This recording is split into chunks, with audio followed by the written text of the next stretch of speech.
Alright. New night, new route in Symphonic Rain. Man, last time, you know, we were all hyping up Umbrella Girl first couple of streams. I don't think anyone would have been doing that if we had any idea what we were gonna get into with that ending from last week. Fucking abusive as fuck relationship. But main character's just like, nah, it's fine. If you chose to abuse me as much as you did, that means you have to love me. Some weird-ass backwards logic, that's for sure. The fact you have to, like, fucking slap her in the face to get the good ending kind of cracks me up.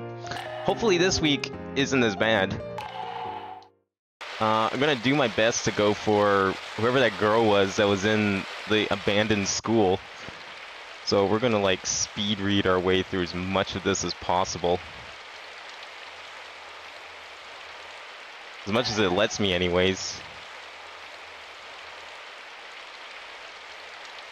I don't think we could ever skip these letter sections at the start, could we? I think it's only the parts with the blue text boxes, which is unfortunate because this intro is like the same thing every time, but the reason I'm not gonna load from a save is because I'm not sure if the game, like sometimes when you load from a save in a visual novel, it undoes certain events and also does not keep track properly of which text boxes you've seen before for purposes of the skip button. I've had that happen in some visual novels. It kind of sucks. But yeah, that's why I'm not going to do it. So we're just going to speed our way through the first couple days here so we can get to that first choice. And hopefully, and we'll go to the abandoned school as much as possible. Hopefully that does it. If it doesn't, I'll look up a guide on what we're supposed to do. But I'm assuming we just have to go to the school on like the first day, because I think what happened the first time we tried doing it is we went there on like the second or third, and by that point it was much too late. So maybe something different will happen if we go there right away. But hopefully this time it'll be a lot better than the first route. The first route was like, or well, the second route I guess, technically, but the first like real route. I'm also going to do these because I still don't know how these affect the game, and I don't want the auto-play, auto-skip function to like actually mess with routes. I mean, I have a feeling it probably just counts as like a completion, but you never know with these sorts of things. This is easy anyways, good warm-up. But yeah, basically it was like, it turned out she was just using us to like further her career, and then she played the fucking orphan card, which like shouldn't work, but I mean obviously, you know, you're given the choice, so it does work. And not only that, not only manipulated me, but also manipulated my friend. It was great. Everyone got mad. It was a good twist. But the fact that we like just stuck with her anyways, and we actually like now ended up being a good ending, and like actually led to the possibility of a good ending, is what really got me. I thought I was like, oh, this is gonna be bad, and no matter what. There was also about as close as this game gets to H scenes, but we don't talk about that. But we did get to see our first, what would be the equivalent of an H scene. Fortunately, it's not. This game is rated E for everyone.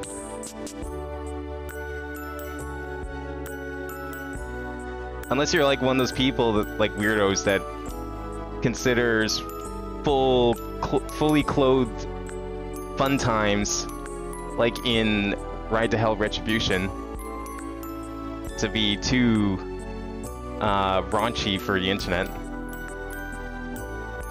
To which I say, what is wrong with you? That shit's funny as hell.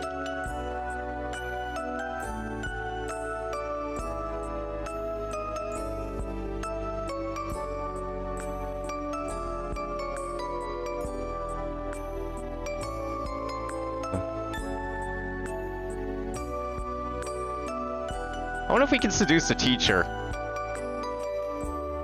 Or if this is like actually the only time we ever play this song.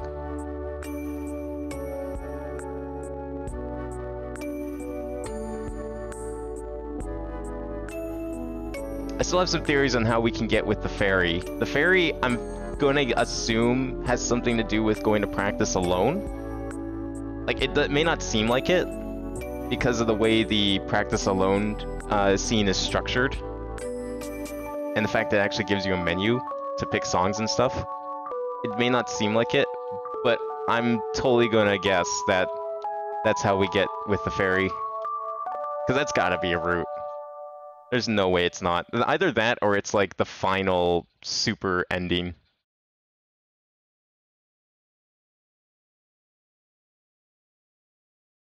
Yeah, it's gotta be a weird feeling finding out something about a friend that you weren't supposed to. Can't recall if I've ever done that before. I don't think so. You know what? We'll just not deny it. I'm sure this option doesn't really matter. Wait, what? Did I... Apparently this is new dialogue? Last time I was replying, Tortoise said something I didn't really understand. What do you mean, is it a girl? I'm asking if it's a girl. Have you heard the rumors? Of course you haven't. You don't know much about that stuff. Yeah, we read all this. Why is it not letting me skip all this? We did read. We've read, like, everything there is to read in this fucking opening day and a half. I don't want to experiment, or I would totally, like, put a save somewhere. There we go. Thank you. We're speed running this first day because it's the same thing every time.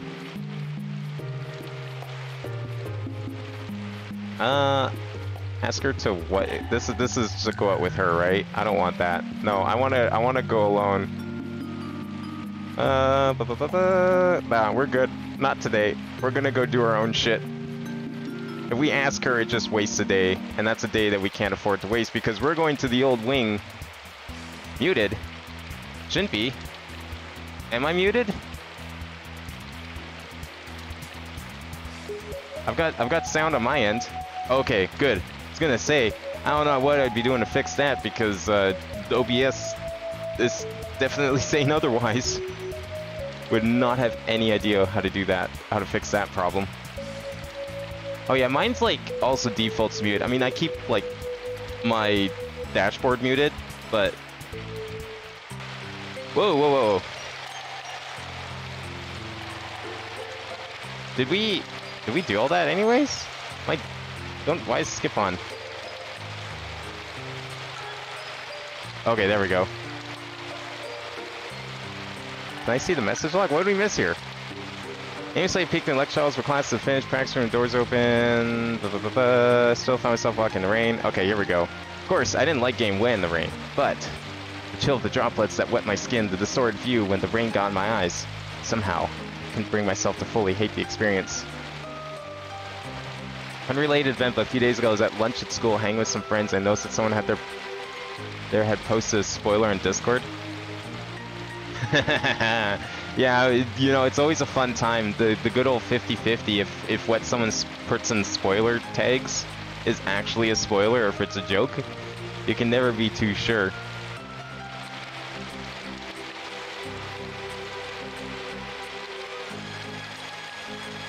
I didn't feel like just leaving the school, and before I knew it, I was in a place I didn't recognize. With the noise of the school far away, a tranquil atmosphere enveloped the place. Off the tree-lined path that connected the gate and the school buildings, down a narrow path thickly covered with trees, was the old wing. Many musicians who graduated from the Piova Communal School of Music increased the prestige of its name over time. The number of students increased accordingly, and as facilities were expanded, the original building became cramped and obsolete. So with the help of the government and many aristocrats, the current first and second halls and the concert hall were built. The government assisted to help the country's rich culture permeate into the rest of the world. The aristocrats must feel some pride in that culture as well. Now there are many children of aristocrats among the students. And the original schooling building wasn't demolished, but left as a free space for the students to use. It was regularly cleaned and the pianos were kept in tune by practicing students, but in the end it was no longer functioning as a school building. In fact, I was sure I hadn't been there since I'd come just for fun with Asino shortly after entering the school. I heard from Asino that the aristocratic students in particular never came here. I had no reason to come since then, and that's all I knew about it. Wow. I was a little curious about the building I hadn't seen in so long, and looked around a little. Even though it could be used freely, students didn't normally come to the old wing. It's probably just students writing lyrics or wanting some quiet time who visit occasionally. Then I vaguely heard a singing voice amidst the sound of rain. There was definitely a student in there singing. It was a trivial thing that I normally would have ignored, but from the sudden interest that had just arisen in me, and the fact that I was searching for a partner, I decided to take a peek inside.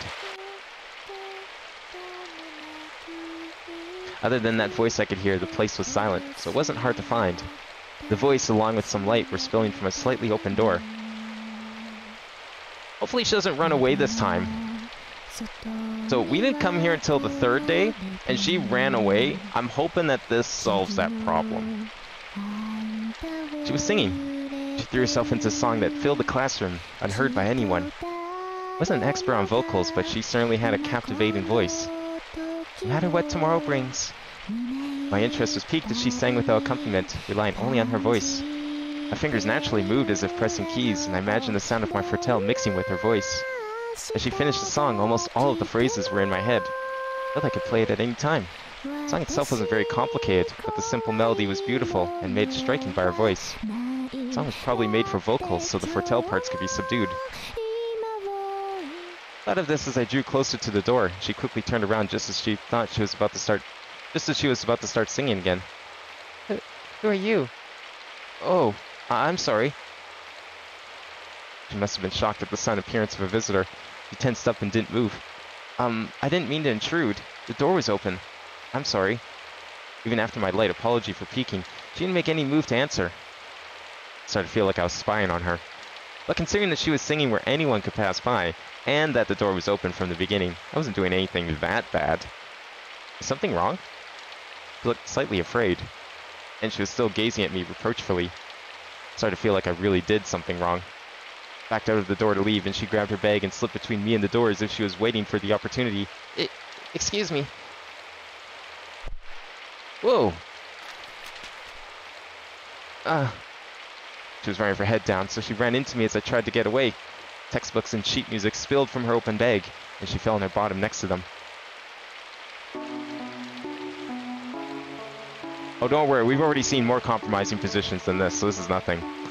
Are you okay? Oh, I didn't think I was in the wrong, but I couldn't say it was completely without fault. I spoke to her, concerned, but with all the while feeling slightly indignant. Can I help you? She just looked up at me and didn't speak, and in her eyes, tears started welling up. I just heard your voice and came to see. I spoke gently to her, picked up the scattered sheet music and held it out to her. I'll get out of your way now. Here you are. She just stared at the sheet music, but didn't take it. Your sheet music. I placed the music at her feet, thinking just to leave. But I felt like that would be too cold-hearted. Okay, I'll leave it here. I wanted to ask her about singing, but she was avoiding me so much the conversation wouldn't have gotten very far, which meant that it would be best for me to leave without doing anything else. Thank you. She finally took the music I was holding out in her small white hand. The hand was shaking slightly. Don't worry about it. It was my fault for barging in like that. Was she really just surprised? Somehow it seemed like it was more than that. But I didn't think I could press her about it, so not being there anymore would probably be best for her. Your singing was very good. That's my opinion, after listening without asking anyway. Okay, I'll be going. As she stood up and brushed off the dust on her clothes, I bowed slightly to her and put my hand on the door. I turned around in the direction of her voice behind me. She still had her eyes averted from my face and faltered as she tried to say something. The awkwardness was not going to dissipate by itself, so I urged her on with a gentle voice. Something wrong? I'm sorry you had to hear that weird song. She said this with averted eyes, like she was making an excuse. Weird? I don't think it was weird at all. I wasn't just being polite before. I meant what I said. I'm sorry. She bowed her head and apologized again, even though there was no reason for her to apologize. What do you mean you're sorry? And she went silent again. Just what was I supposed to do here? Since she was talking to me, she must not have wanted me to leave right away. There wasn't really any need to talk further. But I was a little concerned by the way she was acting. She didn't look like her at all, but her attitude reminded me of a young Arietta. At that time, Ari was down on herself for being the only one without musical talent. She assumed everything was her fault and was always apologizing. Of course, that was a long time ago, and now Ari had found something to be proud of and no longer felt like that. Regardless, her attitude made it so I couldn't just leave. I knew from the color of her ribbon that she was a first-year student, so I softened my tone slightly and spoke to her again. Why are you practicing in a place like this? What about the practice rooms on the main campus? I don't like crowds. I see. Well, in that case, this place is nice and quiet. It was still clumsy, but she actually answered me normally, so I felt better. You are... Sorry. Nothing. An awkward silence pervaded the space between us. It seemed to be a habit for her to apologize. You don't have to apologize so much. Why are you here? Oh, no reason. I was just passing by and heard some singing. I see. I didn't come here to practice or anything, in case you're wondering. Alright. I said it as a little joke, but it didn't register. I started to wonder if she was even listening to me. You should keep the door closed from now on. Never know when someone like me could be enticed by your voice to come in. Yeah, I don't think that's helping. I tried to leave after giving her some advice, but then I heard her voice behind me again. Yes, I'll be careful. I'm sorry. You don't have to apologize. Alright. I almost got angry for a second, but suppressed it. I saw her as a reed, just apologizing and not listening to the kind words of her music teachers. The more I thought of that, the more difficult it became to leave. She might have thought that I was nothing more than some busybody. But if my words could change something... Henrietta was able to change after all. I just needed to change the subject. At the very least, I no longer wanted to leave. As long as she didn't make a more obviously unhappy face. So, anyway, are you a voice student? I tried to move on to a safer topic. It was just a social greeting for any student meeting for the first time. Huh? For some reason, she looked surprised. Must have been surprised by the sudden change of subject. I mean, you were singing so beautifully. Am I wrong? Oh, no. I'm a first year. In voice. I see. If you're a first year, was that song for homework? No, it wasn't. Is it a famous song? No. It's a good song, though. I'm sure whoever wrote it loves singing. Huh? You must like that song. Sounds like you've sung it many times. Also, I couldn't see the sheet music for it. It wasn't a very hard song to memorize, but I praised her anyway. Anyone would be happy hearing praise for a song they liked. Of course, that was kind of my plan. I did genuinely feel it was a beautiful song. Oh, yes. What looked like a smile finally appeared on the face of the girl whose name I didn't know. I'm Chris Verton. I'm a third-year Fortel student. Would you like to play together sometime? Relieved at her expression, I was able to ask her. Seemed pretty promising after all, but... Huh? She froze with a shocked expression and didn't say anything for a while. Did I say something wrong? Oh, it's okay if you can. I was just thinking out loud. I said that to try and fix things, and she apologized with a thoughtful face. I'm sorry. I'm going home. Oh. She held her now closed bag under her arm and tried to pass by me. Not wanting things to end on that note, I called out to her from behind. Will you come back here? She turned around and stopped. No. Oh. Sorry to bother you. Elise. What? My name. She said only that, then left. It seemed as if she felt obligated to tell me her name, since I had introduced myself. She didn't look very angry, and she said she wasn't coming back, but I thought it might be a good idea to come here one more time. There's no guarantee I'd see her, and I may not have been welcome, but I felt like I'd see her if I came back.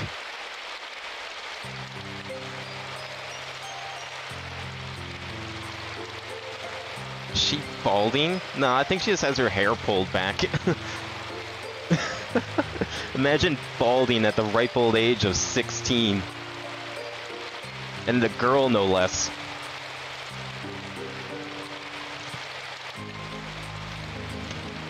Or maybe even 15. If it's November, there's a chance she's only 15 if she's first year. Peeked out the window to see the rain had gotten lighter. It was probably time to go home.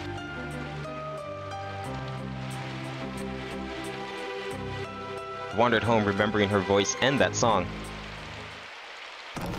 Alright, hopefully we can go back there because we were kind of locked out last time we did this. Welcome home. You're late again today, huh? Are you practicing? Sort of. I think we've seen all this, haven't we? Yep. Oh, this is new. Or is it new? I don't know. Floating her wings from her normal seat on the windowsill, Forney waited for me to speak. I threw the towel in the laundry basket, wondering where to start. Oh, this is new.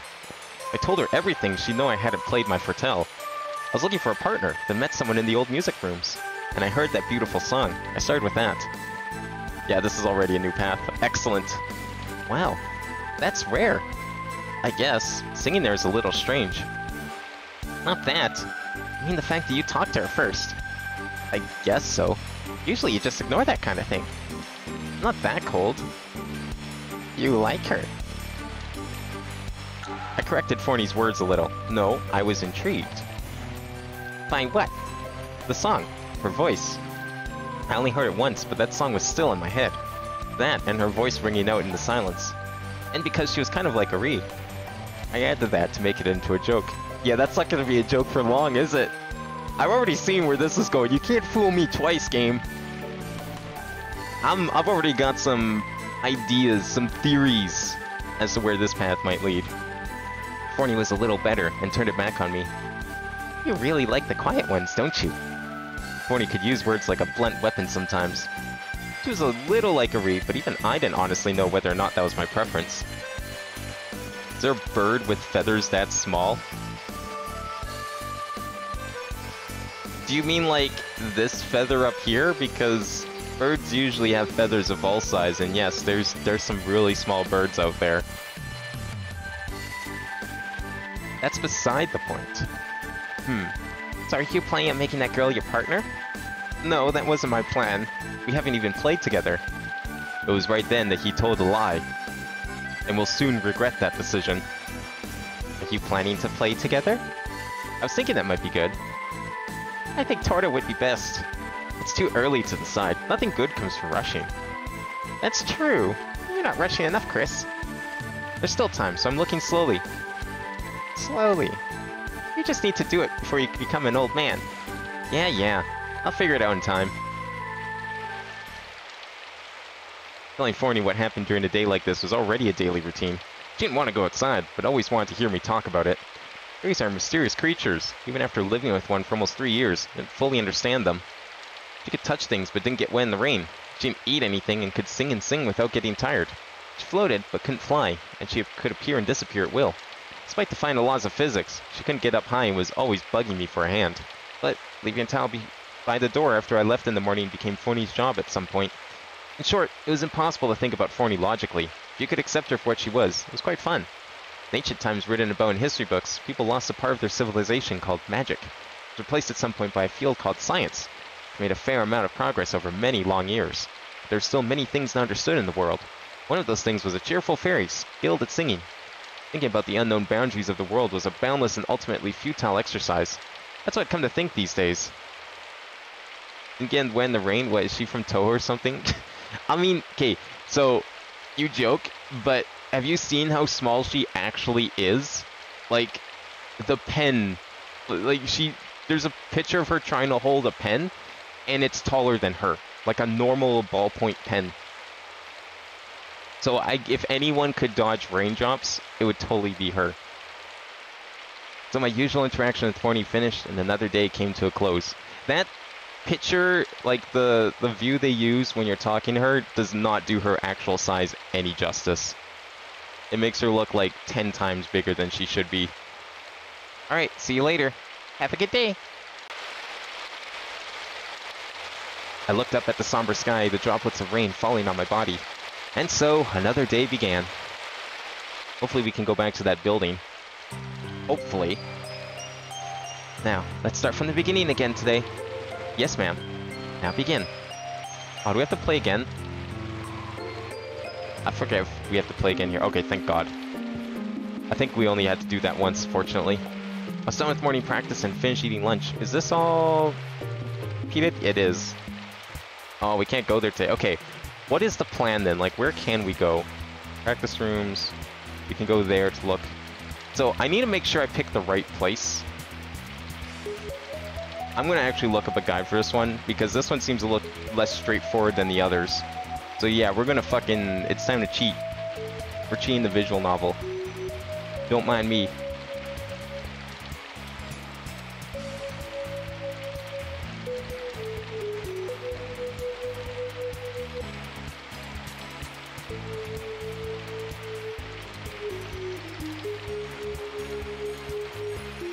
Alright, what did you say your name was?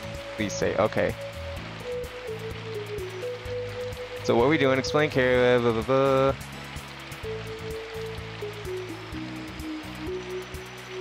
Wait, did I already screw this up? No way.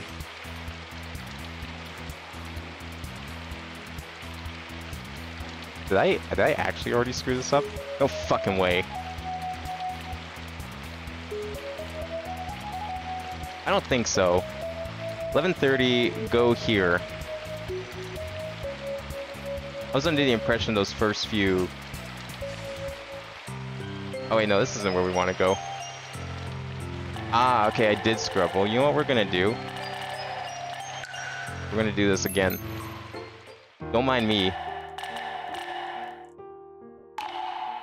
Apparently I already screwed up somehow. Don't know how that's possible.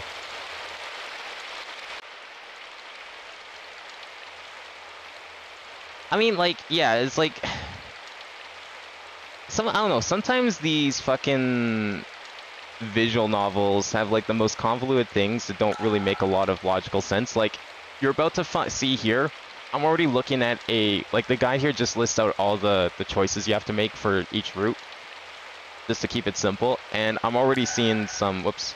Some very weird logic here that doesn't make a lot of sense. So because I went to the old wing on the first day, I already screwed up, if you can believe that. We can't go to the old wing until the 29th. And you only get that option if you let Torta guide you around the school on the first day that she asks you. I don't know why. Like, why would you think that's ever the right option? I'm not sure.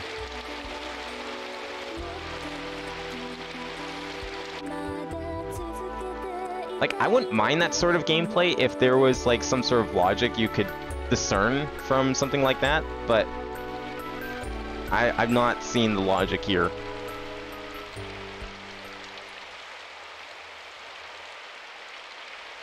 So we'll just, like, quickly skip through everything as fast as possible. I might be able to... Oh, I can't do options here. Can't really not do options on the screen? That's weird. Why can't I do options? I was able to get to the options before, even... It's not because of this. Is this just, like, pure skip? Oh, that just actually closes it. See, I want the options here because I don't want to have to play this song again, but I guess we're playing the song again. That's on me, I guess. Whatever, we're doing this one more time. It's for the sake of content and getting all these endings. So attempt number 2, because apparently I'm an idiot and can't discern this game's weird-ass logic.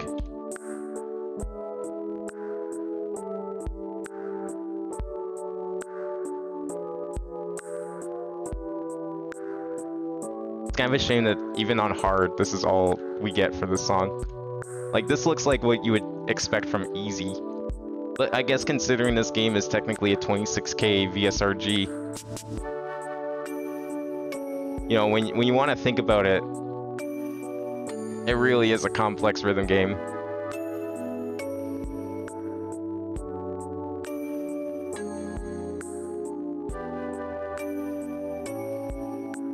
And I mean, with this song, I'm not really sure how you could make it more complicated.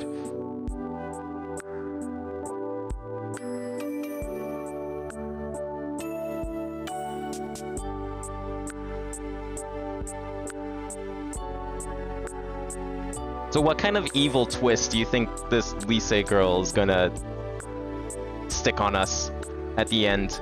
Because last time with Umbrella Girl, it turned out that she was just manipulating everyone. And she was kind of an asshole. But apparently, that assholery was turned on the main character. Because they had hot, steamy sex, angry sex, right after she revealed how much of an asshole she was. And then they ran away home together.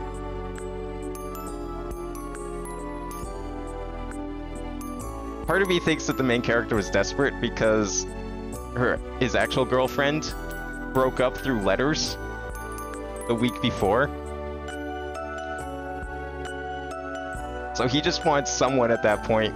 He was pretty distraught, not gonna lie. But he didn't seem to regret his decision.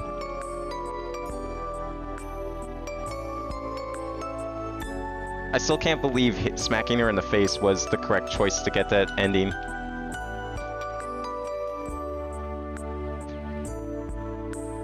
I know, right?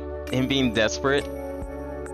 Like, that's what I mean, though. It didn't make a lot of sense. I picked the bottom option first because it seemed more logical. So it presented me with two choices after she, like, basically had a huge plot dump. And I picked the bottom option because I thought, okay, this one's probably gonna lead to the good ending. If this is, like, the final choice, the fucking red pill, blue pill of options that I have to go through. This bottom option seems more logical. It makes him sound sympathetic. And will totally lead to them making up and going out together. Turns out, that was the one where he just turns a cold shoulder to her. Basically says, fuck you. I'll see you at the concert tomorrow only because I have to. And then they never talk again. And then you pick the other option. It's like, right after you click it, fucking smack her in the face. Onto the bed. Clothes off. And then they graduate together. Happily ever after. Alright, so this first option I gotta pick. Make sure I pick explain carefully. I don't think this is gonna matter, but I'm gonna do it anyways because the guide says to. And every option I guess counts.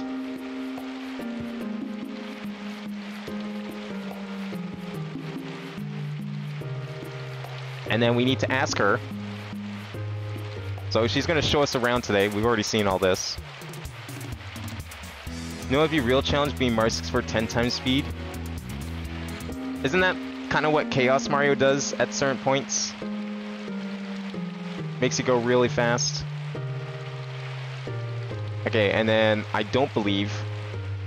So we gotta make sure to tell her that we're atheists. If we don't tell her we're atheists, then this whole route is fucked. Because if we're gonna find out later, Lisei's like a hardcore atheist, and if it turns out that we made the main character religious, she's not gonna want to see her face ever again. So today we actually want to go. Let me save first. We're gonna put a save down here.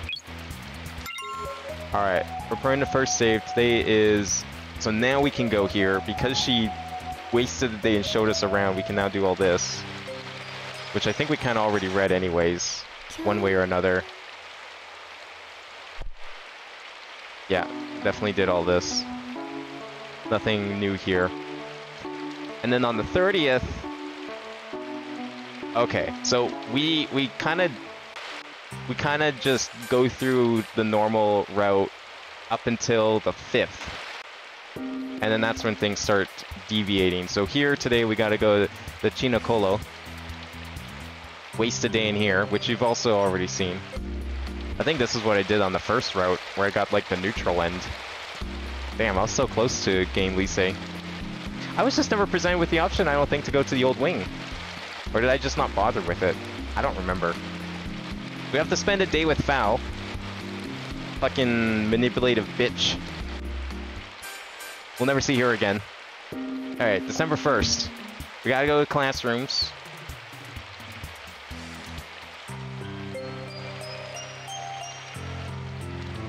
She's a hardcore Christian. If you have to say you're atheist so she hangs out with you to try and convert you.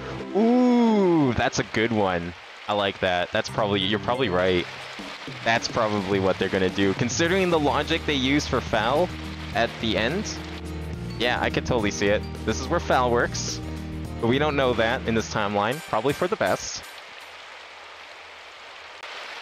I can't believe we were seduced by an umbrella and then got screwed over for it.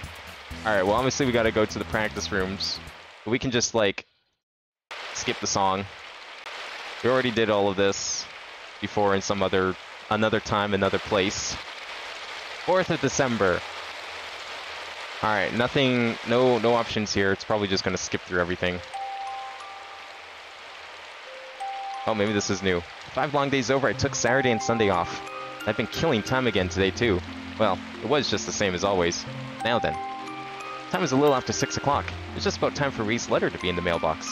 It's about time, isn't it? Are we sure I didn't notice this before? No, oh yeah, we read all this. Okay, never mind. This is also the same as always. Same as it ever was. Alright, today is the 5th. Now we gotta do new shit. Eventually. So, we're good. We don't need to hang out with Torta. I'm good. Not today. We got other things we need to go do. So now we can save here. This is where we can really save, just in case. Because now we can actually go here. And we can actually get new content. I left Torta at the cafeteria and we wandered about the campus for a while. While I was doing so, I thought about that girl who called herself Lise. First-year students that had regular classes would still have been in class at this time of day. Now, wasn't it explained in some of the text that we just skipped over that we can only ask third-year students, or it's more common to ask third-year students? So how's this going to work? Are they going to allow a first-year to help a third-year graduate? I'm curious to see how this is going to be received by the higher-ups. I knew that Lise wouldn't be in the old wing, but I ended up going there anyway. So if Fel was the manipulative trickster girl, then this one's probably the hardcore liar. Because she's totally going to be here after she said she was never going to come here again. Leaves on the trees caught much of the rain, and I barely got wet on my way there. There was no way to hear her singing, even if I were to focus my hearing. But even then, I felt like going inside, so I went all the way in. Like, how do people figure out all these routes to make these guides? That's what I want to know. I want a guide for these things that explains the logic as to why you pick these options. Because I do not understand why I had to do all of that stuff just to get to this point. Music rooms here were old, and in some places scratches and other damage stood out. The building itself was still quite sturdy, and there seemed to be no particular need for concern. The only problem was probably that the acoustic conditions were not really up to scratch. Still, not many people came here, so it was unlikely that it would be too noisy to practice properly. Well then, as I expected, Lise wasn't here. But, in a sudden moment of impulse, I decided to set up my Fertel. Although I was aware that it wasn't the time or place to be doing this, I'd already decided what song I would play. I didn't have the score on me, but it was all in my head. Started off something like this. We're just gonna play her song. We're just gonna plagiarize her music. Because we can. I mean, fine, she's not around, so what can she do?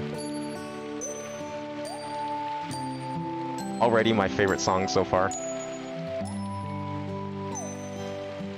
She just gonna like burst in halfway through and start singing? No, I guess not.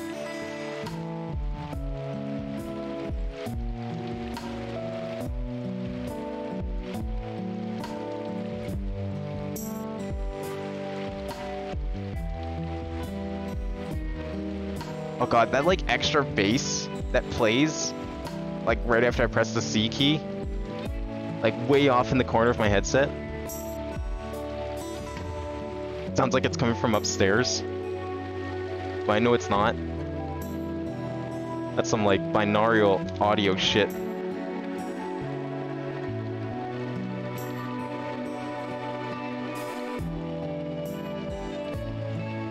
Holy chords, Batman.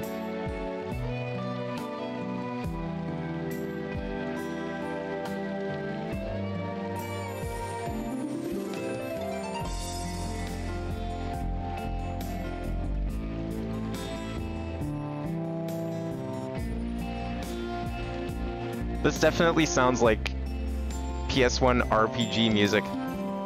Oops.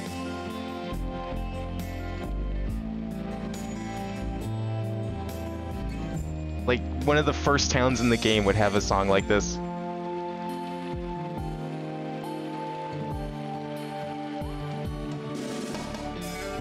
Oh, that's cute. You've been using a tiling window manager? Is that like the, when you press, was it Win W or something? Or whatever button it was on Windows 10? And it like puts all the windows in like a 3D stack. And you could just like slide through them. Or something like that. I don't remember what the button key was. I remember seeing it in a trailer for Windows 7.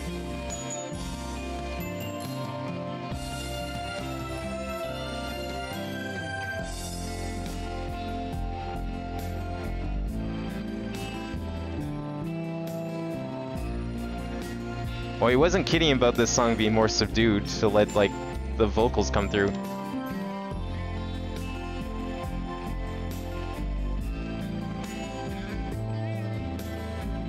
It almost sounds like something you'd hear in Mother 3 a little bit. Maybe it's mostly the bass. Like the bass guitar. Like almost a Hot Coffee, like the coffee break song. Or like the coffee break from Earthbound, or like the Hot Spring in 3. Something like that. What did Umbrella Girl do? Yeah, she did some terrible shit. Fuck Umbrella Girl. Umbrella Girl's terrible. She's a horrible human being. She tricked and lied to everyone just so she could graduate with honors. And yet somehow we still managed to not only fuck her, literally, but decide to marry her too. Regardless of all that. So, that was an interesting route. Phew, I was able to play it better than I thought I would. Since it was a song that placed great importance on the vocals, playing as I did now made it feel more like an accompaniment. After practicing the song a few times over, I felt like I heard someone behind me. Think this? Was this? Oh shit! Mouse, please, what the hell did you do? Why did you do that, Mouse?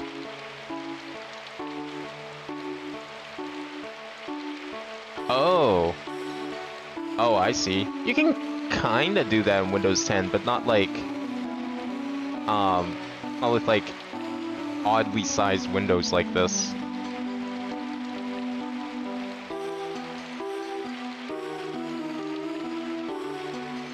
Yeah, the one in 10, it's like it's only the 4 corners of the screen, and everything has to stay symmetrical. Ah, hello, Lise. Wasn't exactly sure how I should speak to her, so for the time being I just spoke politely. However, she just stood by the door staring at me. At least, it didn't seem like she was going to run away like last time, so I continued speaking a little more casually. You heard me playing, huh? But it's my fault for leaving the door open. You can ignore me if you like. Sorry, I was just teasing you. Oh. But how was it? Thought I played it very well. Oh? She made a slightly perplexed face, and in the end she couldn't tell me what she thought. But that song just now. Oh yeah, I memorized it when I heard it the other day. Oh, I see. Really wasn't sure what I should talk about. Imagine it would have been a little different if we could just have done an ensemble. It was the same with Forney too, but music had the power to enrich people's hearts. For example, even in the case of a poor performance, there were things that could be felt and experienced through it. Would you like to sing? Made the suggestion to her casually, trying not to be pushy. But... What'd you say? No. I shouldn't. Oh, okay. That's too bad, but oh well. I'm sorry. Don't worry about it. Anyway, I guess I'm in the way. Didn't mean to take your spot, but looks like I did, huh? Tried to be nice as she had apologized again. I was surprised at myself and how effortlessly the words had come out. Are we gonna be the manipulative bitch this time? Because it sure feels like it. Picking on this little kid. I'd always disliked talking to new people, and yet here I was being kind to her. Perhaps it was because she seemed to dislike talking to new people even more than I did. Anyway, I don't wish to impose, so I'll be going now. It's only by just a little, but I felt like I had gotten a lot closer to her. And despite the fact that it had nothing to do with my search for a recital partner, it made me happy for some reason. It seemed like it would be hard to rehearse with her, but I wonder if we would get the chance to do so before graduating. I opened my Fertel case, and when I was preparing to pack up the foldable stand, Elise spoke to me. Yes? Don't, need to be so polite. I'm only a first-year student. Oh, that's good to hear. I'm not very used to it anyway. I ceased what I was doing and responded to her. That would be easier for me too. Okay. That means she didn't mind if I spoke to her? Even if we couldn't do an ensemble, it was clear that she had opened up to me just a little. It might be worth trying to speak to her a little more. Are you going to be practicing here all day, Lise? I'm not here for practice. Were you going to sing? Yes. I mean, I was just about to leave. Oh, but if I'm really in the way, I'll just head off. Don't worry about me. No, you're not in the way. This place can be used by anyone. You're my senior, so there's no need for you to leave. Senior? You're a third-year student, right? Yeah, that's right. Right, I suppose that she was my junior in that sense. I rarely spoke to the people in my course that it was. It's natural I didn't know anyone in the lower grades. So I was just a little surprised when she suddenly referred to me as her senior. In that case, there's no need for you to go anywhere, Lise. Yeah, if you want like a recap on what happened, Jack, just go watch like the last... Well, I guess you'd probably need to skim through like the last hour of the previous stream of this. I think that was about kind of where everything sort of came to a head. We went over to her place to talk. Turns out she also invited Asino over because she also was going out with him. So Asino had a partner the entire time, and it turned out to also be Foul. But she was just like, she straight up said, no, fuck you, Asino. I was just using you to get closer to Chris. And then Chris got really upset because, like, what the fuck? Why would you do that? Fucking manipulate my friends like that. And then everyone got mad. And then I slap her. And then we fuck. And then everything worked out in the end. Happily ever after. Because of course that's how things work, right? That's true, but the sound of my Fertel is the problem. I'll just go to the next classroom. You don't have to. It's fine. You should practice your singing since you're here and all. Start packing up and put my Fertel in its case. Heard Lise say something in a small voice a number of times as she was standing behind me fidgeting nervously. It didn't seem as if she was going to leave. I closed my case on the Fertel and slung it over my shoulder along with my bag. Well, I hope to see you around. Okay. Seemed as if she had answered without thinking, so I guess it wasn't going to happen today. Still, I had the feeling we might be able to rehearse together, sooner or later. Thinking about if or when that might happen, I moved to the next classroom. If glass was like putty, so like if you punch glass, it just like deforms. Kind of like when you heat up glass a little bit. It's in that kind of gooey state. Would you look at that? Next classroom is actually completely the same as the room I was just in. That's fucking making up excuses to not draw a second classroom background. I think the nameplate in the hallway and music room B written on it. Not that you would ever see that. No, just trust us. Definitely a different room. It appeared that this floor of the old wing had 4 music rooms. Rooms were next to each other in a line. I had a feeling that I just understood why the new wing had been built. Well then, I had told Lisa that I was going to practice in the next room, but I felt hesitant to practice the same song. And just when I was considering leaving without doing any more practice, I heard a familiar voice from the next room. As if right in the corner of the classroom. The walls weren't particularly thick. Just start playing. Freak her out. She'll love it. Listening carefully, I almost felt like Lisa was right there. Without any words.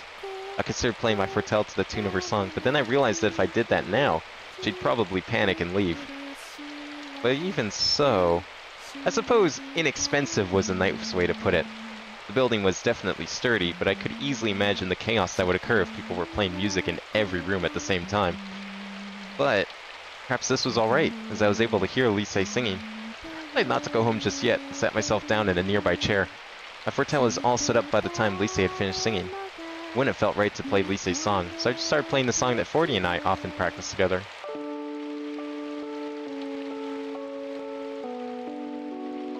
Playing the song just to pass the time, I didn't pay much attention to the other sounds around me. When I realized I had been playing for a while, it was already dark outside.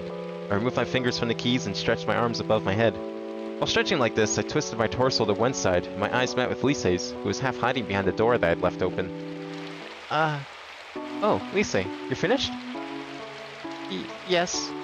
It seemed that she had already packed up and was ready to go home, and she was holding her bag tight when she answered. I'm gonna head home now too. Have a nice night. Saying only this, she ran off down the hallway. Lisa would probably come back here again. Which course of action should I take? There's no way I could ask her to partner up with me, not without having done an ensemble first. Even so, I started imagining this and that about what could happen if I were to do an ensemble. It's had over a month to choose a partner. Not exactly a long time, but if worse came to worse, Miss Cordell said she would find someone for me. I wasn't going to mind if that's how things turned out. In fact, that might have suited me better. Going over these things in my head, I started packing up my fortel. But, trying to increase distance between myself and Torta, was I not getting closer to someone else instead? Doubt was growing in my mind, but telling myself the excuse that if it was for the sake of rehearsal, it was okay. I left the music room. Yeah, we all know how that excuse turned out. By the time I realized it was almost night. But maybe this time it'll be different, because I highly doubt Lisa is going to be able to promise free meals at restaurants like Fal could. I'd grown used to seeing the starless sky, blocking the falling rain with the palm of my hand. I wiped away the droplets running down my forehead. I held my fortel case under my arm so that it wouldn't get too wet, and weaved through the thickly grown trees as I made my way home. Oh damn, everyone's contributing. I think we're like, what, 4% to the goal? 53% now. Nice. When isn't it fucking raining? It wasn't... We finally got to see a clear sky. This meter was completely empty. I figured out what this meter meant. It means it's how much it's raining. And I think I also figured out that somehow, for some unknown reason at this point, the rain is directly tied to Chris's happiness. When Chris got upset because Fal, like, fucked him up, not literally, the other timeline, it went all the way over here, and it was raining really hard. Like, it was actually kind of loud.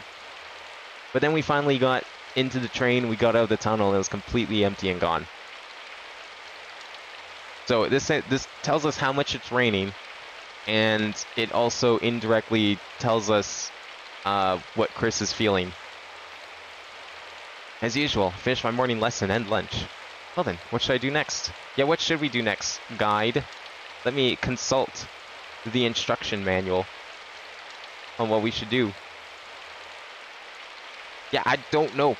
I don't know what the logic is here. I'm hoping there's like a final ending once we do all this stuff. Okay, today's the 6th, so yeah, we just go to the old wing as much as possible. Yep, makes sense. I finished eating, and before I knew it, I found myself heading towards the old wing once again. I couldn't hear any singing, but if I played my fortel for a while, it would soon be the time that Lise would arrive. We had made no arrangement to meet, and there was no guarantee that I could do an ensemble with her. And on top of that, she wouldn't have been coming here every single day either. Nevertheless, I headed to the music rooms. Maybe go to, like, music room B this time? Of course, I made a point of not choosing the room that Lise already is. Good. But hoping that I could hear her voice as she came, I chose the room that was next to hers. I had no reason to rush, so I leisurely set up my fortel and lazily placed my fingers on the keyboard. However, I enjoyed playing the fortel in itself, so I soon found myself motivated to play. As for the song, it wasn't that hard choice, considering that I was here now. Oh, we're doing it again, are we? I mean, these chords kinda fucky, so I mean, it's fair enough. Just keep playing her song, we'll summon her one of these days.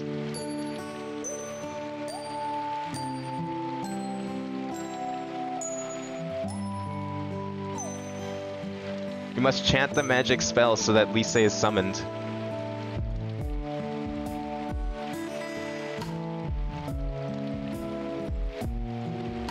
I guess it's supposed to be like a heartbeat. It sounds like someone knocking on a door. That like really distant bass. I guess it's a drum.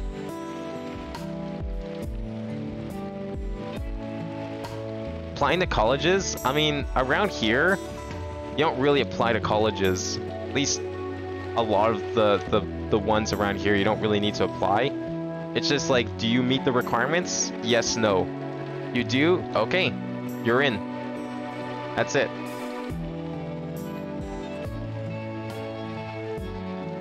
Basically, all the colleges and universities around here just require that you have, like, grade 12, and in my case, because I'm going into computer science, you need to, like, have such and such math courses, which are usually just, like, the basic math courses that you would take anyways.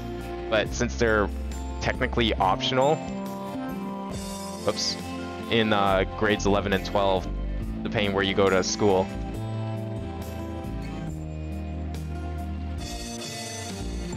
What? Excuse me. Okay, I was definitely pressing Z, but okay. Oh, that's a Q. That's gonna be the one note, isn't it? Never gonna press that Q.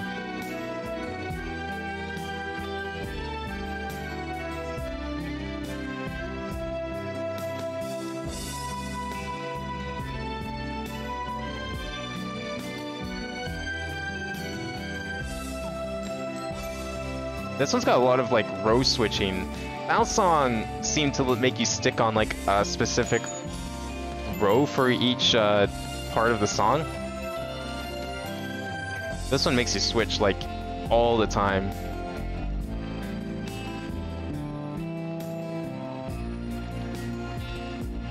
Like, especially when it does that, like, D-R-E thing.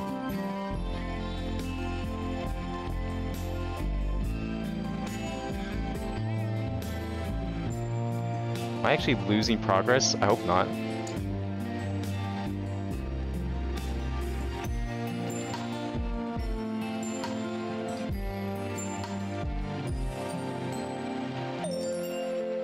Well, hopefully I got enough.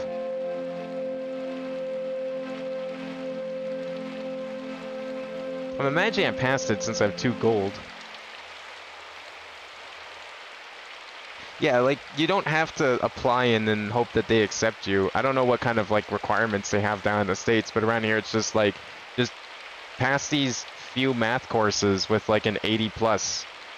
And you're good to go. And since it's math, it's, like, the easiest thing in the world for me. So, it was just like, okay, I just need to know which classes to take. We're good.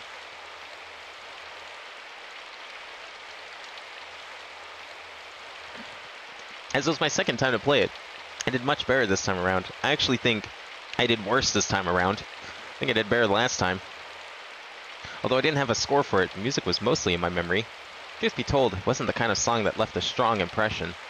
Even so, it was easy to recall Lisey's voice singing it, and thanks to that, I never forgot how the song went. I might just play it one more time. And at that moment, I remembered that last time Lisey was standing behind me watching, so I decided to turn around. Aha! Gotcha! You're on candid camera, Lisey. Our eyes met, and we both froze in place. Hey, good afternoon. Although surprised, Lisey exchanged pleasantries and then blushed as if she remembered what happened last time. I'm sorry. Excuse me. And away she goes. I'm starting to get used to seeing her run off. I thought about playing again, and the song was of course going to be the same one.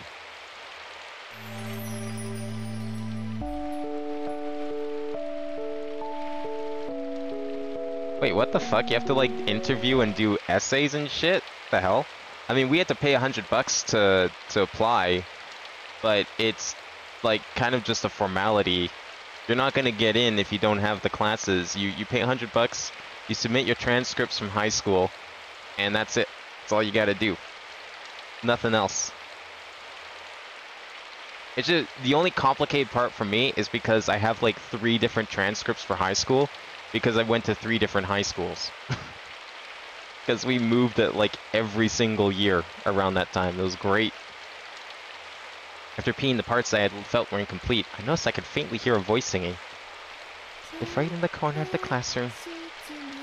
Listening to that voice, I started to play my foretell in time with it. I had the feeling that if I tried it now, she wouldn't panic. For a split second, her voice stopped, but immediately began to sing again.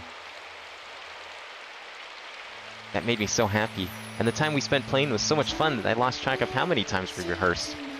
But even though I couldn't see her on the other side of the wall, every time we finished the song, she would catch her breath and wait for me to start playing my foretell again. But I may have been imagining it, but when I tried leaving a longer gap between songs, the result was the same. I guess this counted as having done an ensemble with her then. I thought that I could hear Lise breathing now from the other side of the thin wall. If I closed my eyes, it almost felt like as if she was standing right there as she sang. It turns out she was standing right there as she sang. Okay, I'm beat. It was starting to get dark outside, which told me that we'd been practicing for some time. What was I still doing? What was I doing still had nothing to do with the graduation recital, but perhaps that would change in the future. It had taken us this long just to do an ensemble together, so I wondered if it would actually even be possible to have her be my graduation recital partner. Of course, I hadn't decided if I wanted her to be my partner or not yet. However, there was something enchanting about her voice, and I have been going over it in my head and felt that she would have been a fine choice. Oh, you missed all the smecks last week, Crafter. You should go back and watch the good ending with Val, with Umbrella Girl. We had some hot, spicy sex. It's not even an exaggeration. They did put some pretty good detail. Didn't show it, but the detail was there.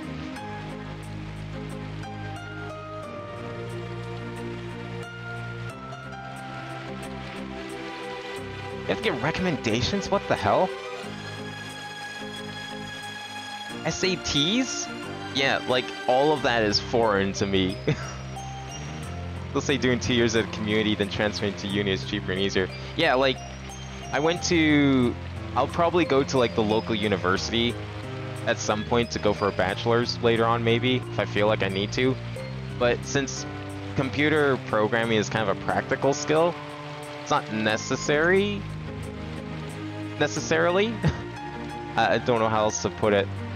Furthermore, seeing the way she acted with such little confidence, I felt that she needed to realize that she was much more capable than she seemed to think. Why had she been so hesitant to do even a simple rehearsal? Her voice was quite frankly wonderful. She looked like she was really enjoying herself when she sang. And after rehearsing with her just now, I realized that she just purely enjoys it.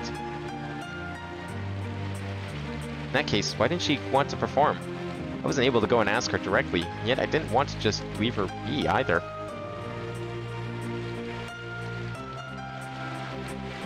Yeah, it's like most of the universities around here are like that too. Like, I randomly went to another university to take like a Japanese course for one semester because I had nothing else to do, and it was also just I didn't even have to give him my transcripts. Actually, now that I think about it, I literally just paid the $100, signed up for the class, and was done.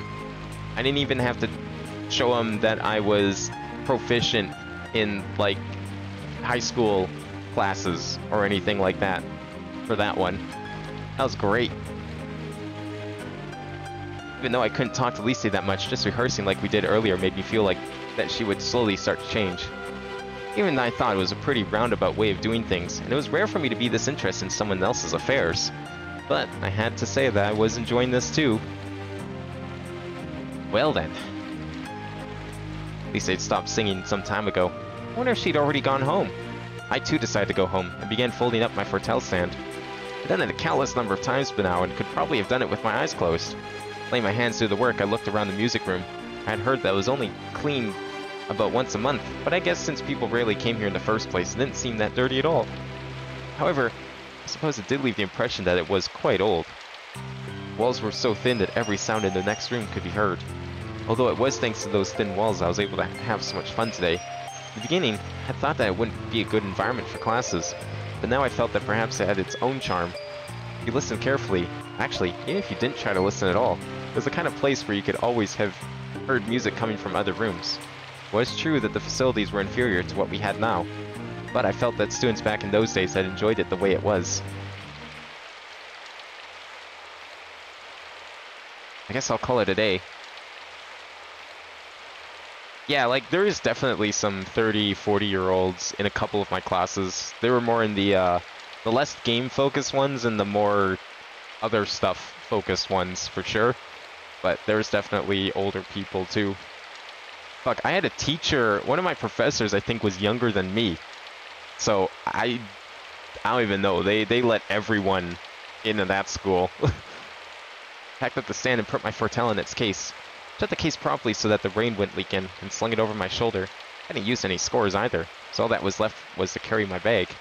When I stood up and went to walk towards the door, I noticed that Lise was there again. Her facial expression was still one of nervousness.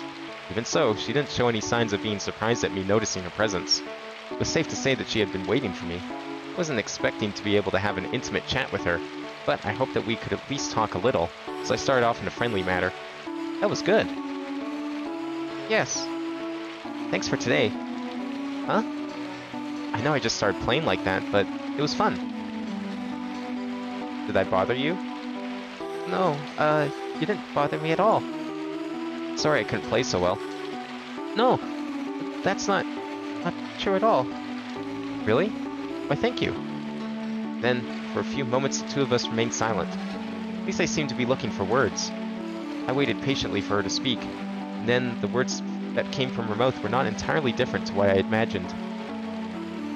Why do you come here? To be honest, I didn't feel like beating around the bush or trying to say something else just to make her relax. I've been coming here because I wanted to do an ensemble with you. I wanted to ever since I first heard you sing. Me pick. I don't know if I have anything lined up. I mean, I could like do a random number from some of my save songs, I guess.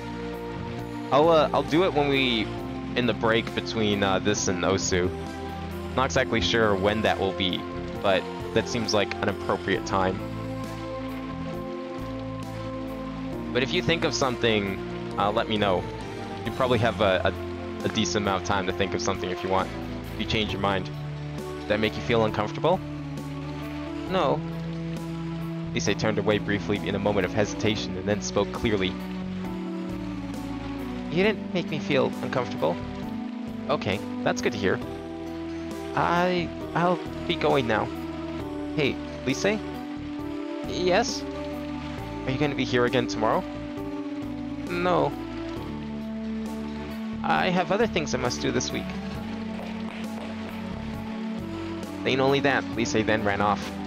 Okay then. I guess that meant that it was okay for me to come here? I suppose my assumption was a little self-serving, but I decided to try coming back again next week.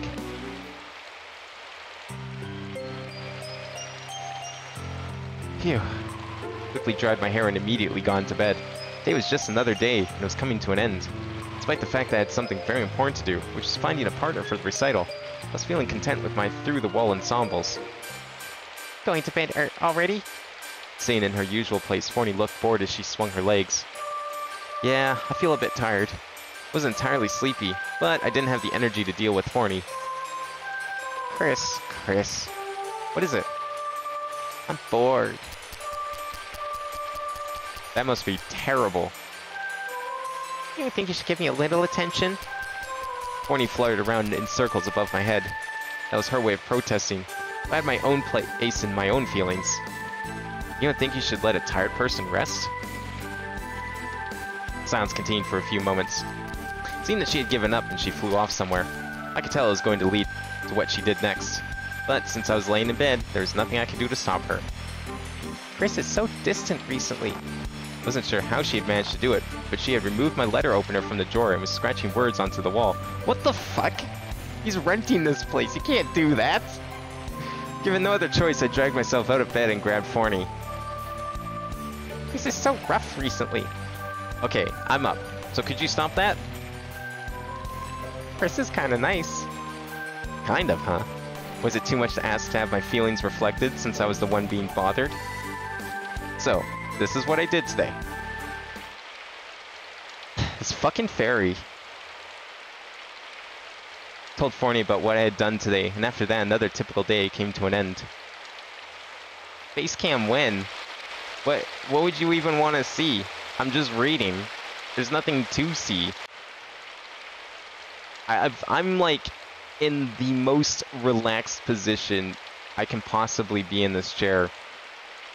I'm clicking one button on the mouse, reading text on a screen. There is absolutely nothing of value to turn on a webcam for. And what should we do next? Today is another go to the old wing day, even though she said she wouldn't be there. I mean, we're gonna go there anyway. I already knew yesterday that Lise wouldn't be coming to the music room in the old wing. Even so, I didn't feel like practicing. I didn't have had any reason to be preoccupied with her, as we had only just met those 3 times. But when thinking of her, I secretly felt a sense of disappointment that we couldn't do an ensemble again. Hey, Chris. After leaving the cafeteria, I heard a voice call to me from behind as I wandered down the hall. Sino, what are you doing here? Isn't your class with Miss Cordell about to start? Yeah, but there was something I wanted to check out before going to class. Isn't that why you're here too? What do you want to check out? That's why he was here? But now that Sino had mentioned it, I noticed that there was a group of people gathered a little further down the hall. Just around the first corner after entering the second hall was a bulletin board with all kinds of information about each course on it. Part of the board that everyone had gathered around to look at was the section of the Fortell course. Is there something going on? There is. Special lecture for the Fortell. Oh, okay. But there's been a lot of those before. I didn't think you'd want to take part. This one is different. You really don't know anything about it, do you? Sorry. Anyway, what makes this one special? Lecturer is the head of this Cesarini family. Apparently every year they gather only on the 3rd year students for a special lecture. Right, and so that's something special? Alright, I'm gonna ask you just in case, but you know who the Cesarini family is, right? Nope. But they're really special, right? Yeah. Tino had gone beyond being surprised and was now in a state of disbelief. This is a regular occurrence for me, however, so I just continued speaking. Mouse ASMR. Can you even hear the mouse if I were to click it? I don't think you would. This mouse is quiet as fuck. Even if I take my headphones off, I can't hear anything. Since you used the word head, I guess that means they are nobles? I don't even know if that came up. I just clicked the mouse into the mic. I don't think that even popped up on OBS. Honestly, I can't really tell, because it's like covered up by some other windows. Not just any kind of nobles. Their families are famous Fortell players. Which means, if you can make a big impression upon them, your horizons might just suddenly get a whole lot broader. You're not interested, are you? Not really. I guess that's something you'd say. I'm gonna see what the fuss is about. Have fun. Some friend you are. Anyway, if you change your mind, let me know. I'm probably gonna be a bit nervous if I go by myself. If I change my mind, sure. Let's just go and take a look. You don't mind doing that much, right? Okay, okay.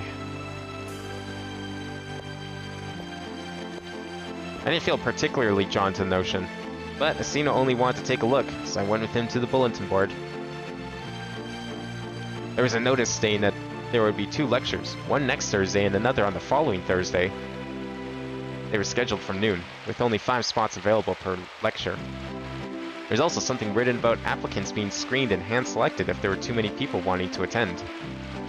5 people, huh? That's not a lot. I heard it was hard to get a spot, but I didn't think it would be that bad. Are you still going to try and take part? I guess so, if I can get noticed there. With an unusually serious look on his face, Sino stared at the bulletin board. You'll be guaranteed a promising future? Huh? Yeah, that's right. So yeah, in the other timeline where we went with Fal, he ended up basically being partnerless right until basically the week before the concert. So I don't know what he did. I don't know if he like performed alone, but I think his graduation was kind of screwed. Got the gist of the notice and why people were interested. Asino then left for the first hall. I too found myself heading in the same direction. And then, I turned around, wondering about how it seemed everyone wanted to talk to me today. Oh, Lise. Huh? You know her? Oh, yeah. Hi there. Good afternoon. Asino watched us with a deeply interested look on his face. Our relationship was nothing to be suspicious of, yet I started to feel a little embarrassed. Well, what's up? Well... Lise was trying to say something, hesitantly as always. Must have been something rather important for her to approach me like this. And on top of that, I was with Asino, whom she'd never seen before. You just looked at the bulletin board, didn't you? Yeah. Are you gonna take part in those lectures? Is that what you want to ask me? No, I don't plan to. Why do you ask? In that case, it's fine. I was just wondering, that's all. Oh, okay. I'm sorry, excuse me. Ain't only that, Lise took off like she usually did. I suppose the only reason she didn't actually run was because there were other people about. Sino, who had been listening quietly, now spoke up. What was that all about? Who knows? And who was that anyway? Oh, that was Lise. She's a first-year voice student. I met recently.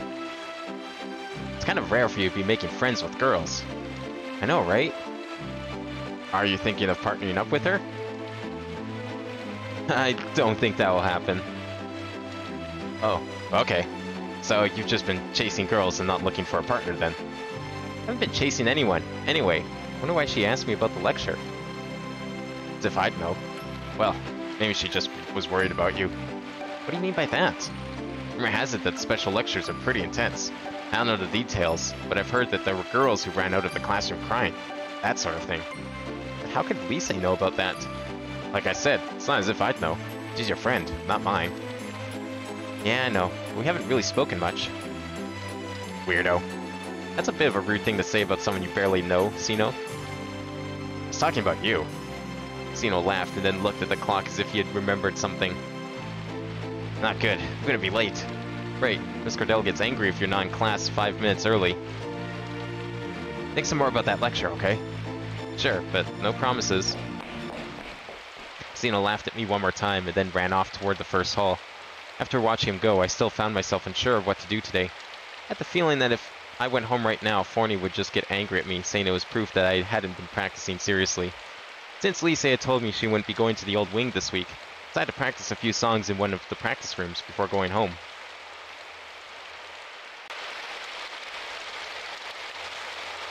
Alright, December 8th. Okay. There's one choice we'll have to make sure we pick here. Headed to the far end of the hallway connecting to practice rooms. To the place I was to meet Fal. Now that I think about it, oh, I guess we, like, promised to meet her? Okay. Well, this is gonna be awkward. Now that I think about it, I had only had a few experiences of rehearsing with someone that I barely knew. I was slightly nervous as I peeked through the small window of the practice room door, but I spotted her immediately. Isn't this, like, the same shit? No? Okay, apparently not. I was wondering what I should have said if she had been singing, but there was no signs of her singing. She just sat at the piano reading something. Rooms are soundproofed, so I didn't doubt it she would hear me knock. However, I knocked lightly on the door just in case. Good afternoon. Oh, Chris. Hello there. What's up, bitch? She pushed the piano chair back and turned to face me. How nice of you to come and see me. Sorry I wasn't able to make it on Tuesday. I had some things to take care of. Oh no, that's fine. After all, we were unable to meet last week due to my engagements. She smiled casually while apologizing back to me, as if she weren't bothered at all. That's a relief then. Taking my bag from my shoulder, I started to wonder what kind of approach to take when Fal took the reins and began talking. I know this is sudden, but shall we try rehearsing something? Since it is our first attempt, I really don't mind what song we use. It may be more practical for us to use a song that we will actually play at the graduation recital. I agree. You pen your own compositions, do you not? More or less, yes. Speaking of which, do people in the vocal course also pen their own songs? Pen, huh? Why did I say that? Speaking formally, that's strange for you? Well, yes. Was it that obvious? Not that often I hear other people use the term pen a composition. Sounds rather natural when you use that expression though, Fal. Perhaps I should be a little less formal then. Huh? We are both in the same year after all. Saying this to me teasingly, I was reminded that we actually were in the same year. It'd be a bit odd if we kept talking like that after becoming partners. If we do, that is. Maybe it was because she was always in a position to speak politely, but her eloquent use of words had always seemed natural to me. But she also sounds natural when speaking like any other young girl, as she did just now. That's true. So, shall we try to keep it casual then? If you have no objections, then let us do that. Done. Both kind of nodded in agreement, and then returned to our discussion. Alright, well, I've written some songs too. I wrote that should match the Fortell, so in that sense they should be okay. You wrote with the Fortell in mind? I was hoping to pair up with a Fortel player if possible, but as there was no one who played it at the time, I made the songs in a way that allowed for the vocal solos, so it's all good. What can I say? I was impressed by how thorough she had been. Just from her attitude towards music, there was a big difference between us. But she was the one that approached me, wanting to try to rehearse together, so I guess I didn't really need to be concerned about any differences between us. Not really sure what your songs are like, but I guess we'll have to choose from one of mine or yours. That is true, I mean, yeah. Perhaps it was because I rarely spoke to other girls besides Torta or Ri, but despite the fact that we just decided to stop being so formal, it's still being awkward. You can speak however you like, you know. Despite my awkwardness, I did feel a certain comfort in the friendly way Fal spoke to me. Don't you fucking fall for it again, Chris.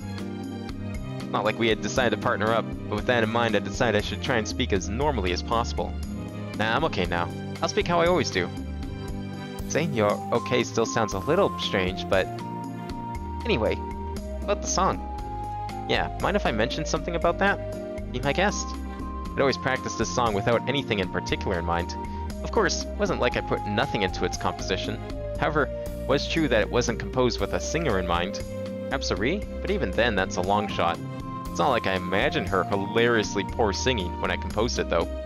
It was a song I composed while thinking about a Ri after reading her letters. The song I composed might not suit you so well. What do you mean? It was composed with a different singer in mind, so it might not be in a key that suits your voice.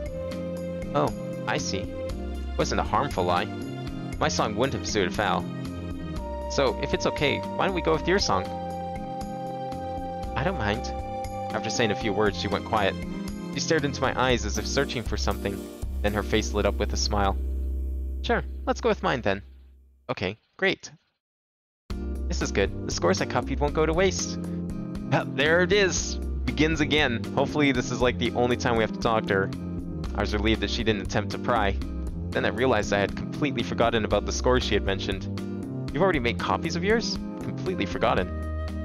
Oh, really? Well, I guess you're in luck. Upon saying this, she reached into her bag and got out the scores. Here you are. I was in a rush when I copied them, so they might be a little messy. Oh, no, yeah, she does. The other vibe? Well, she fucking holds a knife behind her back.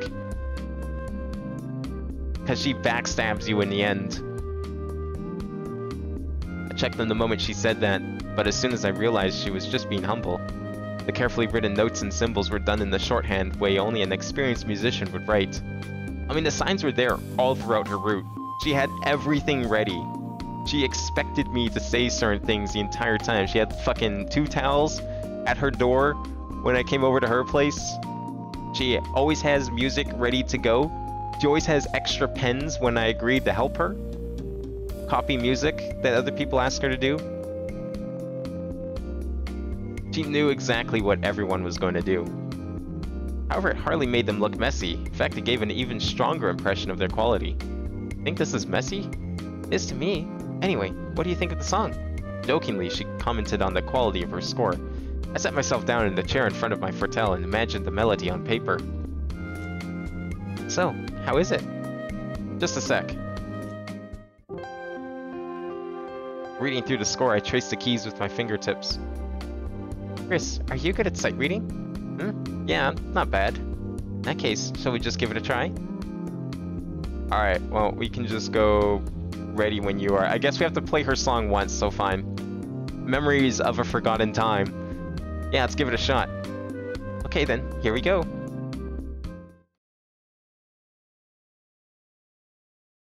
Last time we'll probably have to hear this song, hopefully. See if I remember how to play it.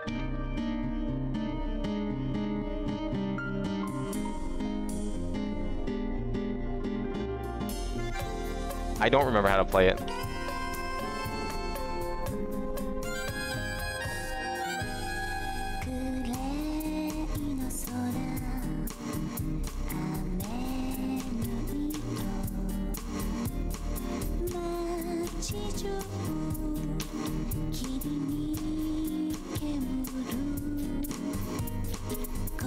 Fuck. I don't even know if I have to like do well at this song. Maybe Lisey's like standing outside the door watching me play. If I fail this song, she's just gonna run away and we'll never see her again because she realizes I'm a shit Foretell player.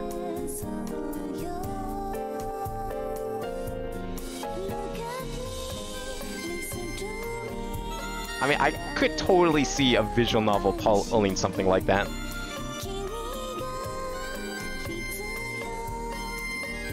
Like, it wouldn't even be out of character for Lise either.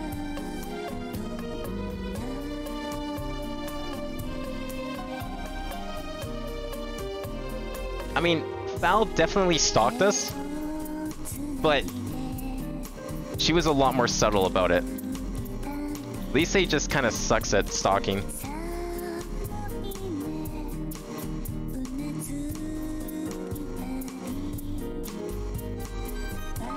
Oh, I almost did it.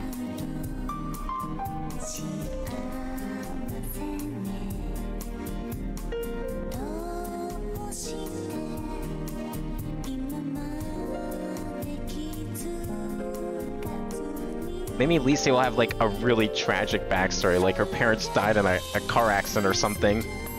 Or, I don't even know if this world has cars. Has trains. Maybe it's like a horse-drawn carriage accident.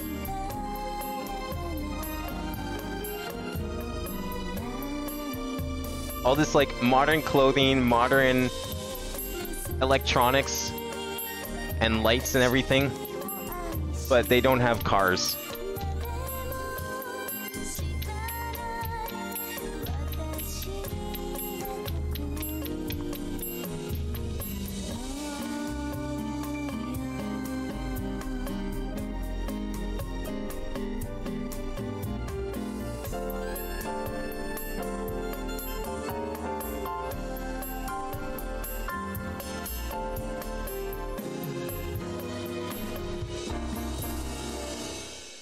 There we go. Full meter. Hopefully we'll never see that song again. Good job. That was impressive for a first attempt. Really? Sounding your Foretell is just how I imagined it would be. I'm not really used to being complimented. There's no need to be shy, you know. Val seemed kind of happy when she said this, and then took a peek at the score in front of me. At the moment, the only things I could comment on are little things like, here, this part here. We've read all this, haven't we? Yes. Okay, we're good. Alright, next day is when we have to do new shit.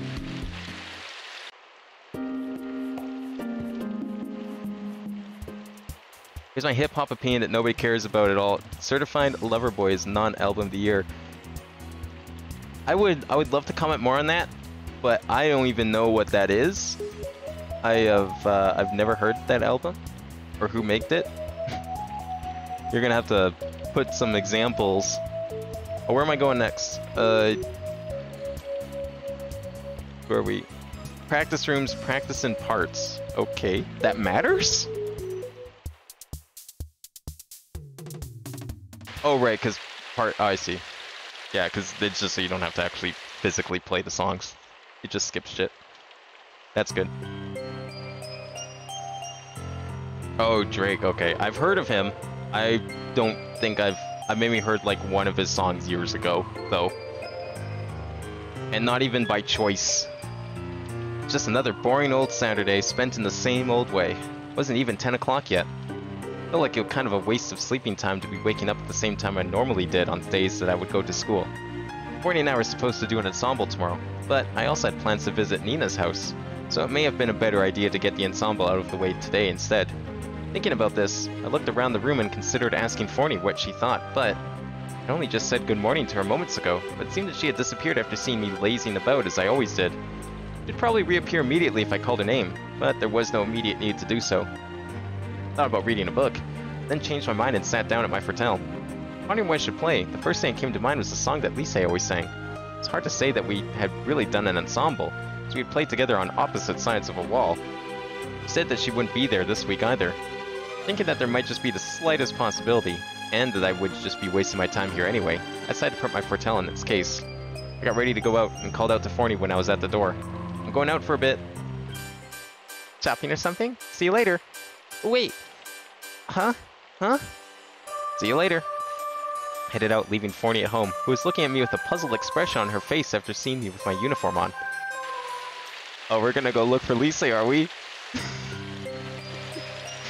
Oh, this is gonna be interesting. It was truly rare for me to go to school on a weekend. Not even Fal could get me to go to school on a weekend. Not until it was way too late. All I was hoping for was that we could go do a proper ensemble. She wasn't going to be here this week. I hadn't forgotten what she had said, but I thought that maybe she had only meant Monday to Friday. And if I couldn't see her today, so be it.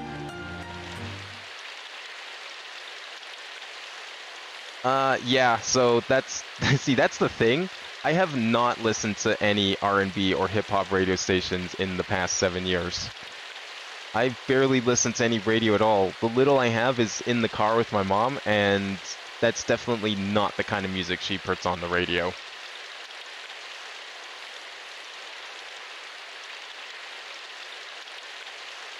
Listen carefully for a moment, wondering if I would hear Lisei's voice or not. You hate music? I thought you were, like, trying to make me a song or something, Womp. That was, like, the kind of music you liked. What happened to that? Did you give up on that and that's what's making you hate music now? I do know who Drake is, though. I've had to deal with people submitting his shit in karaoke rooms on VR chat. Wasn't really interested in singing it a lot of the time. Oh, that's how you got to that conclusion. Fair enough. Composing music is hard. I would like to try it again sometime. Last time I tried it, I was like under a strict deadline to make other parts of a game, so I just gave up on it for the most part. Guess she's not here today. I'd come all the way to school, but now I was considering just going back home. But perhaps I should go inside and practice a little first. I was making excuses to myself, saying that I hadn't come here just to see Lisei. Yeah, so he kind of did the same thing with Val, trying to talk himself out of like doing things on purpose. Totally not only going seeing her at the restaurants and shit for business, not pleasure. Definitely not for pleasure. Definitely didn't like Val. Certainly only using her to graduate, just like she was using us. We all know how that went. Although it was intermittent, I could hear Lisei's voice as I walked down the hallway toward the music room.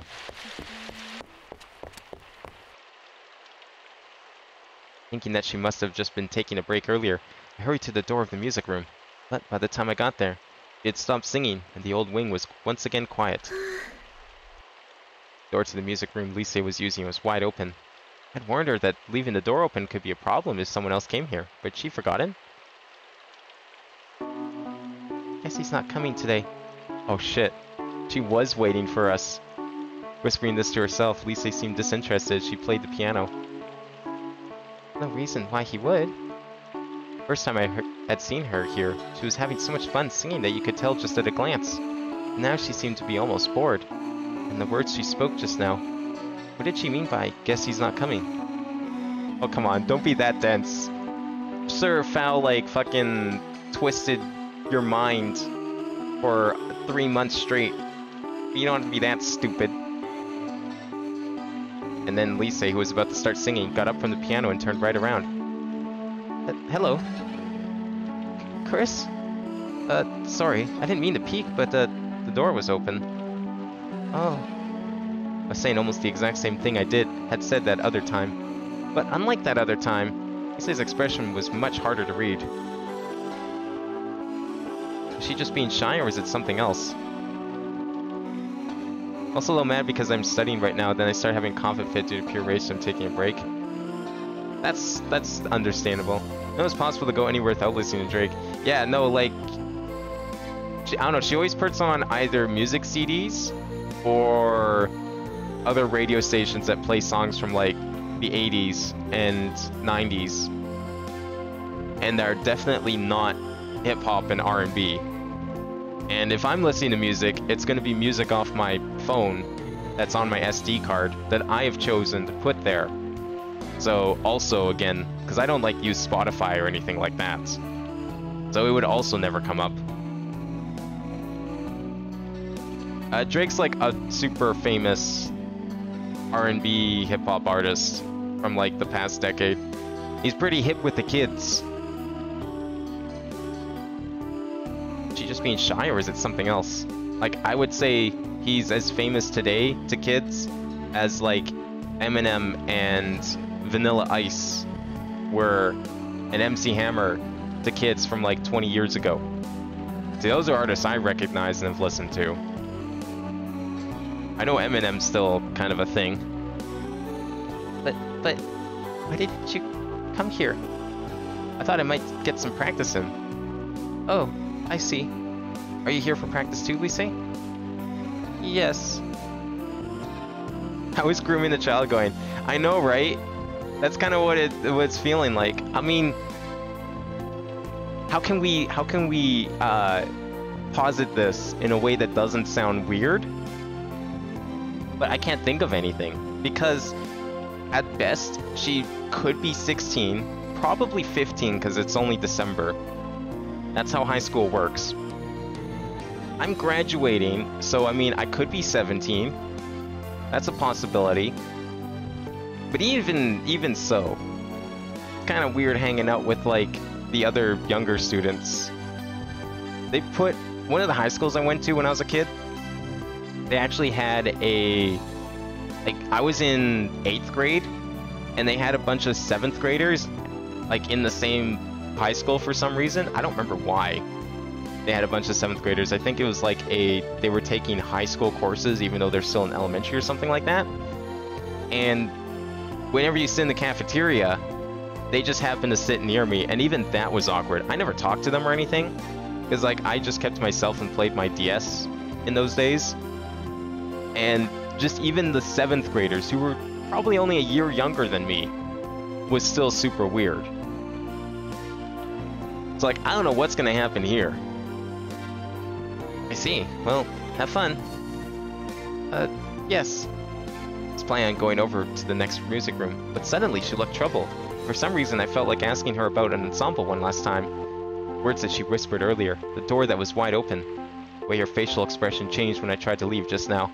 Interpreting these signs in a somewhat self-serving way, I decided it would be okay. So, I was thinking that if you're interested, we could do an ensemble? That song you sing, I don't know the name of it, but I've kind of taken a liking to it. And I was thinking I'd like to practice to some vocals today. But, it's not a problem if you don't want to. Yes? You don't mind? Huh? You don't mind if I sing? What do you mean? I mean, wouldn't you prefer to play for someone else? It's not really a matter of minding. I was thinking that I'd like to rehearse with you, Lise. Really? Yeah. For a short time after that, Lisa averted her gaze and then panicked because she realized she did so. Went through a whole range of facial expressions. I had no idea what she was being so hesitant about. But I had started getting my expectations up, thinking that she was going to say yes. Yes? I don't know, she's a first year, and this is like a high school, so she's either 15 or 16 then, by traditional high school logic. She's probably, like, she could be 16, usually, she definitely wouldn't be, like, 14, because usually the age minimum is 15. Actually, 18. No, I guess she could be, no, she would have to be at least 15. Usually a 14-year-old, like, birthdays, they let you in, at least where I live, they let you into certain grades based on your age as of December 31st of that same year. So, for example, to get into 7th grade, you would have to be 12 years old by December 31st of that year that you are trying to get into 7th grade. 8th grade, it would be 13. And so as long as you have your birthday, you can go to 8th grade as a 12-year-old as long as your birthday is before December 31st. So for her, to get into high school, at least around here, that would be like grade, well, technically it'd be grade 9, but traditionally it's 10, 11, and 12. So in this case, she would have to be 15 by the end of this year. So I guess she could be 14. There is a chance she could be 14. So it's somewhere in the range of 14 to 16, but once we get to January, it's at least 15. could we rehearse together? Of course. Glad you wanted to, too. Okay. Thank you very much. Lisa bowed her politely and then made a troubled face as if she wasn't sure what to do next. What's up? I looked at her while I was unpacking my fertile. So what should I do? Chris Hansen about to barge in. Yeah, he's gonna come in his fucking prison jumpsuit, handcuffs on, breaking down the door with his foot. And it's like, Chris, we need to talk. Education alias compulsory from 6 to 16 years of age. Wait, what?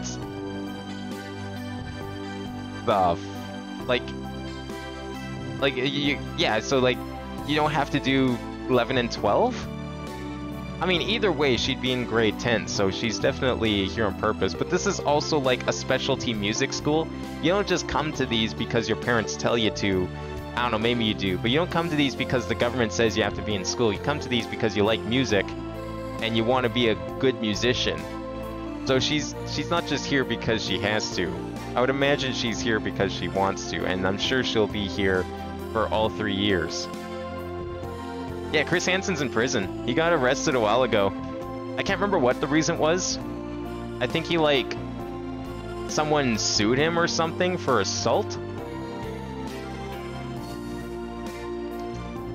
I don't remember. But yeah, if I remember correctly, he did get arrested and sent to prison. Age of consent in Italy is 14. I mean, fair enough, but who says we're gonna be doing that? Just because we did it with Foul doesn't mean we're gonna be doing it with everyone, right? Well, you just have to sing. No, I mean, right now. Is there something I should prepare? You don't have a score, right? If that's the case, just give me a little bit longer. I'll be ready soon. Oh, I see. You don't need to rush.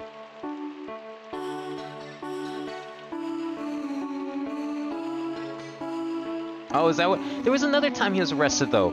I think he was arrested twice. And I could have sworn he served prison time during one of his arrests.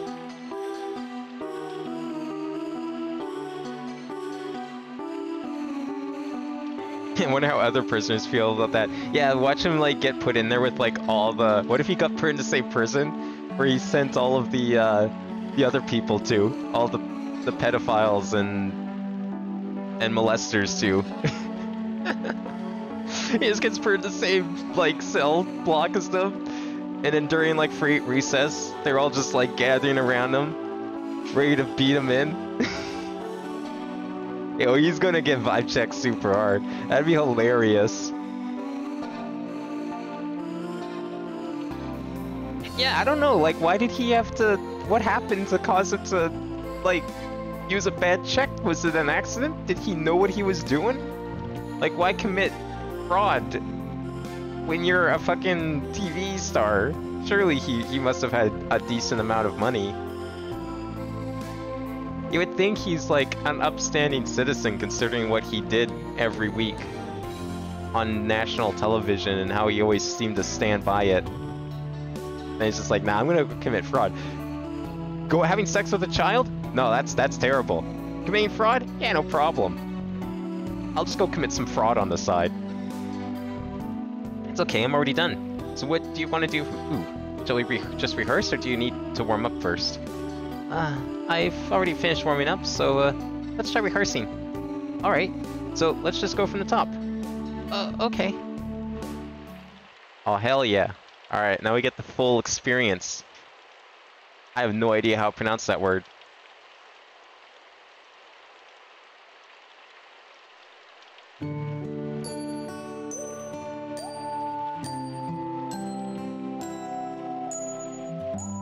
Nice. Already screwed up. That was definitely O, not P.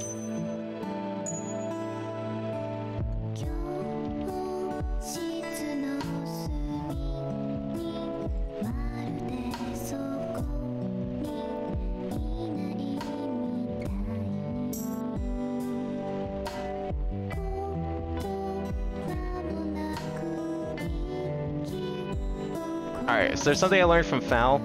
You need to pay attention to the lyrics, because they're definitely going to be foreshadowing whatever's going to happen later. Because her song definitely did.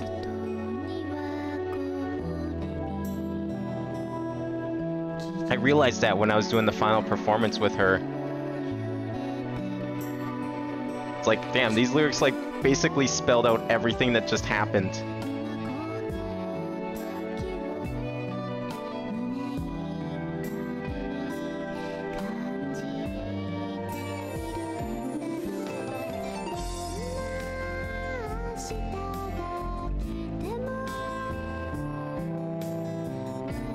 Oh fuck, that wasn't Zed.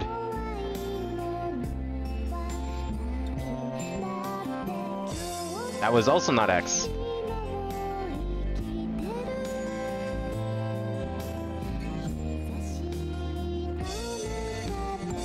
That was not B, that was V.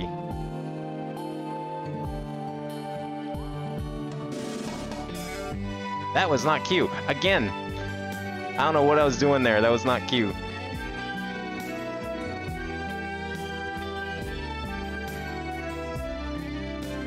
It's fine. This is very forgiving. Yearly songs are very forgiving with the judgment.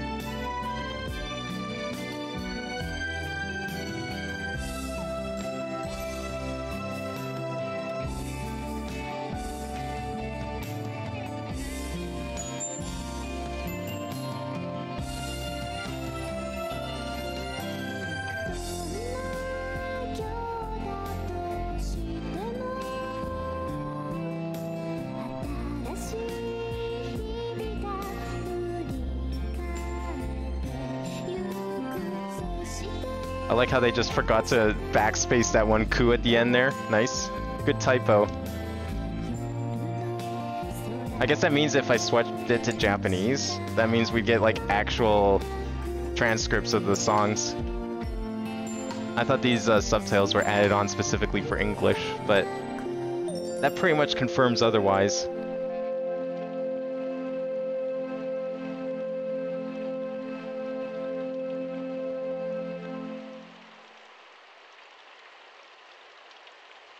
This is prepping for 14 Bard. Yeah, no, okay. I'm gonna set up that Bard thing. One of these Final Fantasy streams, I might even just do it on a Thursday one of these times. I'm gonna set up the Bard thing, get a shit ton of MIDIs, and I'm gonna fucking try out that plugin. Because I have it sitting here. I want to try out that the plugin, because it's like literally what I hoped you'd be able to do.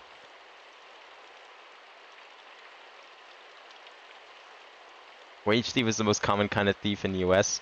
Yeah, but you could be more subtle about it, you know. There's ways to do it with and get away with it. Businesses do it all the time, after all.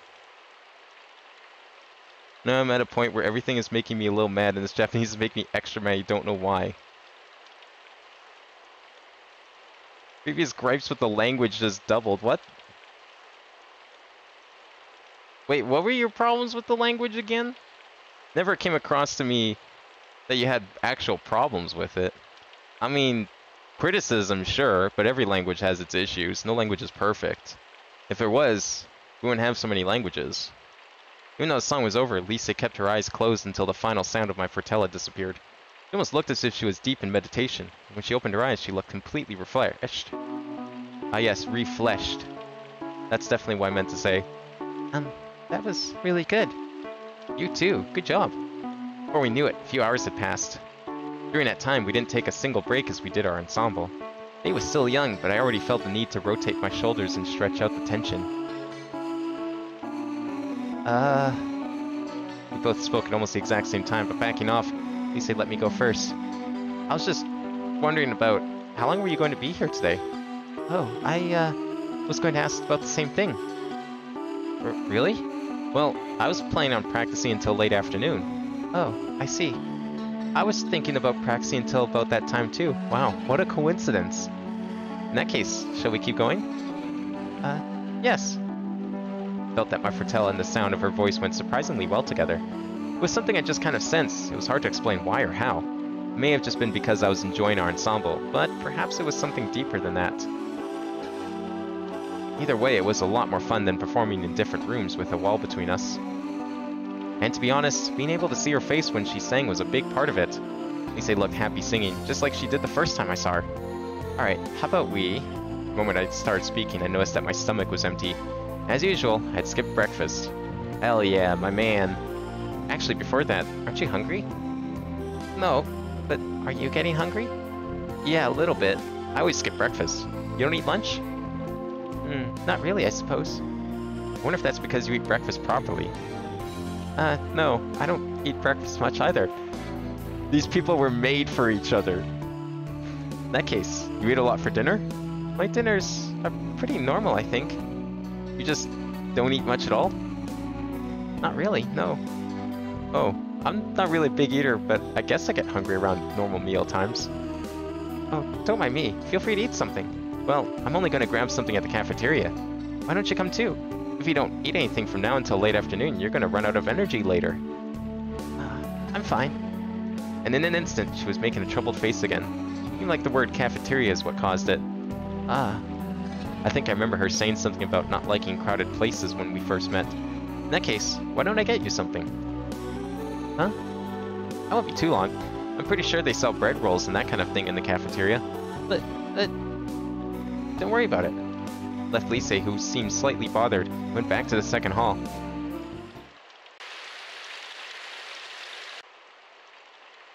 Do you think I'm weird for doing something for her, or scared that I'm just going to leave and never come back? School cafeteria was open on Saturdays and Sundays, just like any other time of the week, which showed just how many students came to school to practice, regardless of whether they had classes or not. Someone thiefed your spelling abilities. What is Lojban? I have never heard of that language. Holy shit, what is that?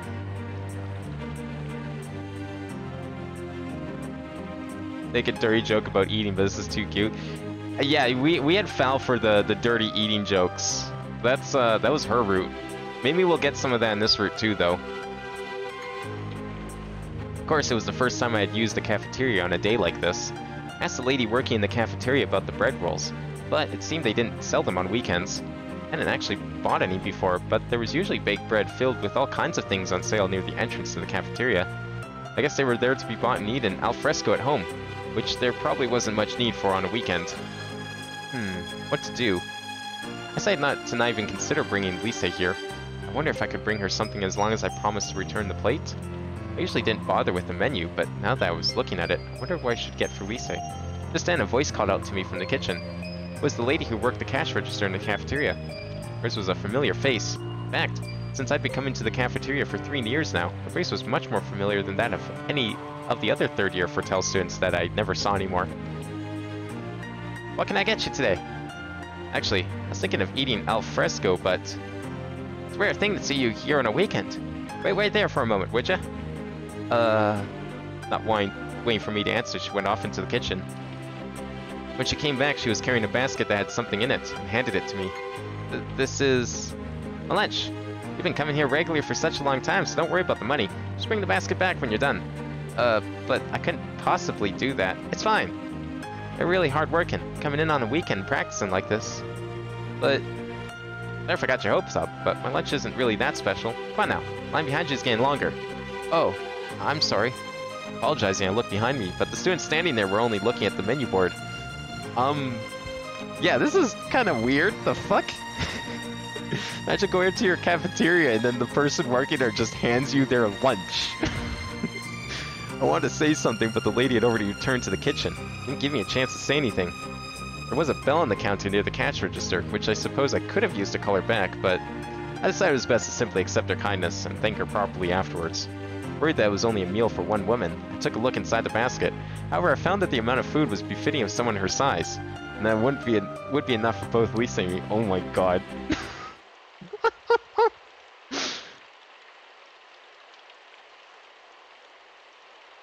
It's a constructed language. Yeah, I'll look it up when I'm, like, switching to Osu. I'm curious now. Sorry to keep you waiting. I think we're almost at, like, the turning point where it just becomes, like, 2 hours of cutscene. So I'll probably switch then. Shouldn't be too much longer. Oh, welcome back. Not wasting a moment, I moved the chair I'm in front of my Fortel to the table and got ready to eat. I offered some to Lise, who was looking on from a slight distance. There's a lot here, so why don't you have some too? I'm fine. You didn't eat breakfast, right? That's right. In that case, you should at least eat something. I was now saying the exact thing people had often said to me. It was so ironic that I couldn't help but laugh. What is it? Oh, nothing. It's just funny because usually I'm the one being told to eat properly. But even then, I never skip 2 meals in a row. Oh, is that so? In that case, I'll have just a little. Good. It's too much as it is, so I was wondering how I was going to eat it all. I opened the basket and showed it to Lise. They were just some ordinary bread rolls, stuffed with tomato and cheese. And what I told Lise just now is no exaggeration. There really was a lot of food inside. Oh my, did you buy all of this? Well, actually, quickly explained what had happened. Oh, I see. How lucky. Lise looked at me with what almost seemed to be a hint of envy. Something wrong? No, I was just thinking, I must be fond of you. I think it was just because I'd never come to school on the weekend before. Huh? Anyway, let's eat lunch. I think I would have been too embarrassed to answer if she had asked me why. Just wanted to do an ensemble with Lise. It was of course what I honestly felt, but it would have been embarrassing to actually go and say it. Okay, why don't you sit here? When I pointed towards the seat near my fortel that I had moved for Lise, she shook her head hesitantly. I'm fine here. So that the noise wouldn't travel too far, I was sitting just a little bit away from the piano that Lise was originally seated at. It was just the right distance for when she was singing, but for eating a meal, it was a little awkward. You sure? Well, if you say so. I answered indifferently for the time being, and then took out one of the bread rolls and offered it to her. Upon taking it, Lise hurried back to the piano, perched herself on the seat, and began eating. Can eat everything there, including the basket? Yeah, what if it's a literal bread basket? And the basket itself is made out of bread? Yo, that'd be kind of cool, actually. They give you, like, a basket of bread at a restaurant, but then the basket itself is also bread. I think that could work.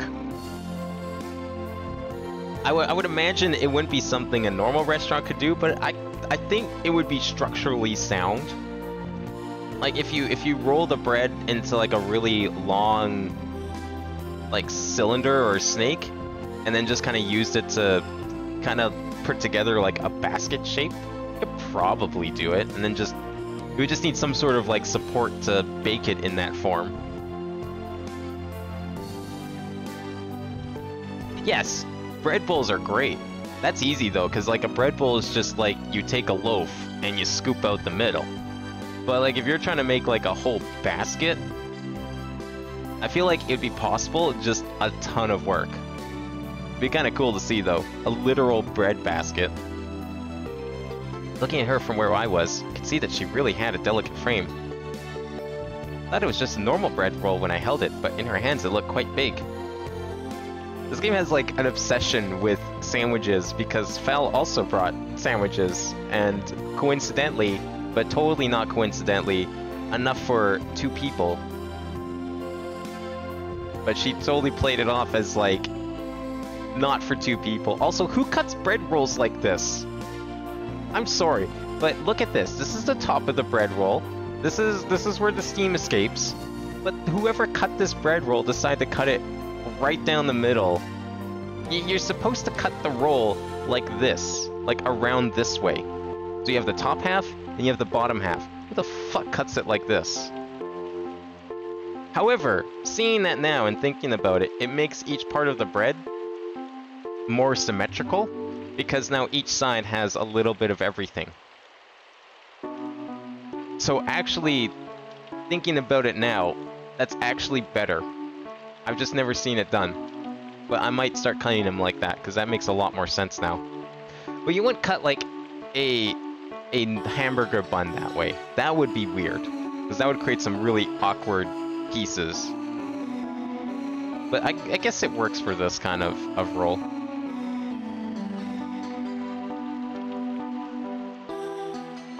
Lisa was silent the entire time, and she seemed to be eating with all her might, which made her seem like some kind of small animal. Noticing my gaze on her as I thought less than flattering things about her, she looked at me with upturned eyes. Whoa, whoa, we're already going there? We've met like 3 times! And 2 of those don't really count. Is something the matter? no, I was just wondering if you liked it or not. It's delicious and very nostalgic. Yeah, her parents are totally dead. Nostalgic? I mean, a long time ago I ate this a lot, but not much anymore. See, the combination of tomato and cheese was quite typical here, as it only needed to be put between bread or in a bread roll. It was more so a popular go-to choice for breakfast or lunch. Yeah, we call those sandwiches. But maybe in this timeline, the Earl of Sandwich never had a quirk where he ordered vegetables between 2 slices of bread or cheese or whatever it was. Maybe the Earl of Sandwich doesn't even exist. Maybe Sandwich itself is a fake place in this world. But I guess I can understand how it may have been nostalgic for Lise. She didn't really eat breakfast. I don't know who eats this kind of stuff for breakfast, but okay. Maybe if there was like egg in there I could understand. Anyway, I'm glad you like it. Yes, thank you. Favorite kind of sandwich?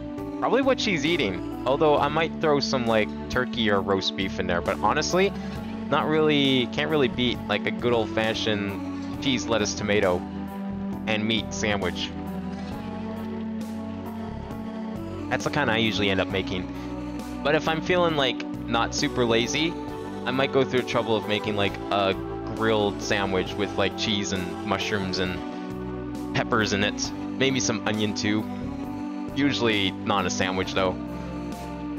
Or if I'm feeling really not lazy, I'll go crack open a can of tuna and then make like a tuna melt. But otherwise, I'm perfectly content with what she's eating. Answering only with this, Lisa returned to pretty everything into eating her bread roll. Because her mouth was small, the amount she ate in one bite was also quite small. Even so, she finally finished her first bread roll around the time I'd finished eating my second. Would you like another one? Still have 3 left, which is a few too many for me to eat on my own. Kinda hoping to return the basket without anything left over. I hadn't forgotten about leaving some for the lady in the cafeteria, but I doubted we would leave an amount that would be enough for her, so I figured that she would be much happier if we just ate all of them. I see. In that case, one more please. Love how I celebrate New Year's by making a new character, and the character I made ended up being a Master 4 tactical genius who was forced by her family to that position. Damn. What a great thing to be making on New Year's. Do you like tuna cold on a tuna melt? Usually what I do for a tuna melt is like, I'll put the tuna in a bowl, put a little bit of mayonnaise, maybe a little bit of either relish or seafood sauce or celery, mix it all together, put it on the sandwich, put cheese on top, and then toss it in a pan. So it's not cold, like I don't pre-cook it like I do with, say, mushrooms and peppers when I put them in a sandwich. But it's also not, it gets warmed up a little bit, you know, just naturally being on the pan. But I don't pre-cook it, I don't warm it up beforehand. 6 sandwiches for 1 person. Cafeteria lay is pretty big, you know, gotta eat. Bonnie in this way, I tilted the basket in Lise's direction, and she scuffled over and took another bread roll, then returned to where she had been sitting. After all that talk of not eating, she eats multiple sandwiches. Yeah, no, she just needs a little bit of encouragement, that's all. Like a scared puppy. I mean, Chris did call her a small animal. Small, shy animal. And then she began eating as if she was in a trance. Starting at my 3rd bread roll, I continued gazing at Lise. I've considered that she might not have wanted to sit next to me, but perhaps the distance we had at the moment suited us best. I mean, look, this guy's over here eating 3 sandwiches, okay? I don't think 6 doesn't seem too far-fetched for that description of the cafeteria lady.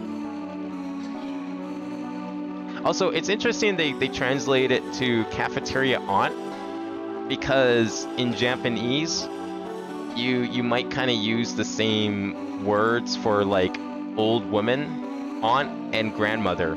They're all basically the same word. So it's kind of a weird choice for a translation. But, sure. Whatever. Wasn't as if we had become close enough yet for me to consider partnering up with her. I didn't have to worry about that much about Fal, who's also a third year. She had her own things to take care of, but Lisa was still a first year. She didn't have so much to gain by pairing up with me. And furthermore, I was enjoying my ensembles with Lisa, which was enough for me. Look, human's like 3 feet tall. I mean, maybe. I don't know if we're going off of like Italian standards or like Japanese standards here, because this is like a weird world where we're in Italy, but everyone talks like they're Japanese. So we're going off of like some weird Japanese Italian fusion person. She could totally be under 5 feet tall. What do I think of school food? I've only ever had it once. That was at a high school where they also had a university level culinary course. So they had like actually semi-professional people come and cook food and make food. So it was actually really good. I know a lot of people get some pretty shitty food.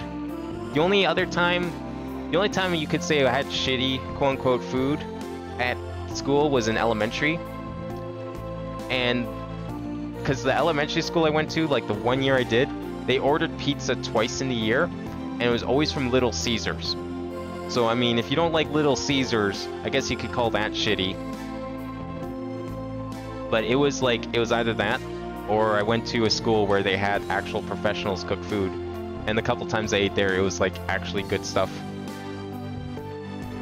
But usually I either A, bring my own food, because I'll eat a lot more than they ever serve you at a cafeteria, or B, I just don't eat at all, because it's just easier for me to not take containers of food to school, because then I have to bring them home, and then wash them, and then they also sit in my bag all day, so you know, they get stinky.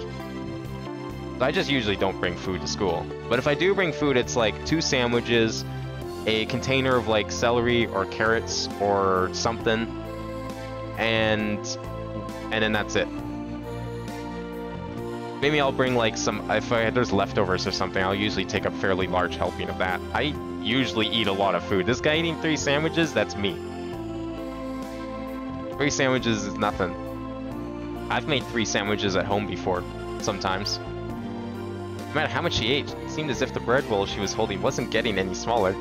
I like how they're just fucking mocking their lack of animations or in between frames here to put on screen. Like, we already made fun of the fact that Music Room B looked just like Music Room A because they didn't want to draw a second music room. Now we're making fun of the fact that we're just sitting here watching her barely bite into her sandwich. And look at that, she moved her hands, but the sandwich is still the same size. Like, they just didn't want to redraw that sandwich one bit. What's wrong? Nothing at all, sorry. Don't mind me. Okay. Yeah, I'm trying to remember how much it cost. I think it was like $5 for a meal, and then like $2 for a fairly large slice of apple pie that they also made, because they also had desserts. I think they had like apple pie mainly. They one time had lemon meringue pie, but I don't think I ever got my hands on that. I barely remember what kind of food they actually served. I think they had like roast beef once, they had pasta one other time. I mean, fairly basic menu, but it was good. Yeah, it's not free because here in Canada, most schools don't provide, at least the schools I've went to, don't provide food normally, because most kids just bring their own anyways. So it's always optional.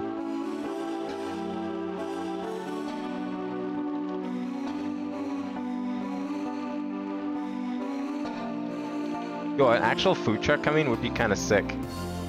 Like I said, the most of the school I've ever went to ordered was Little Caesars.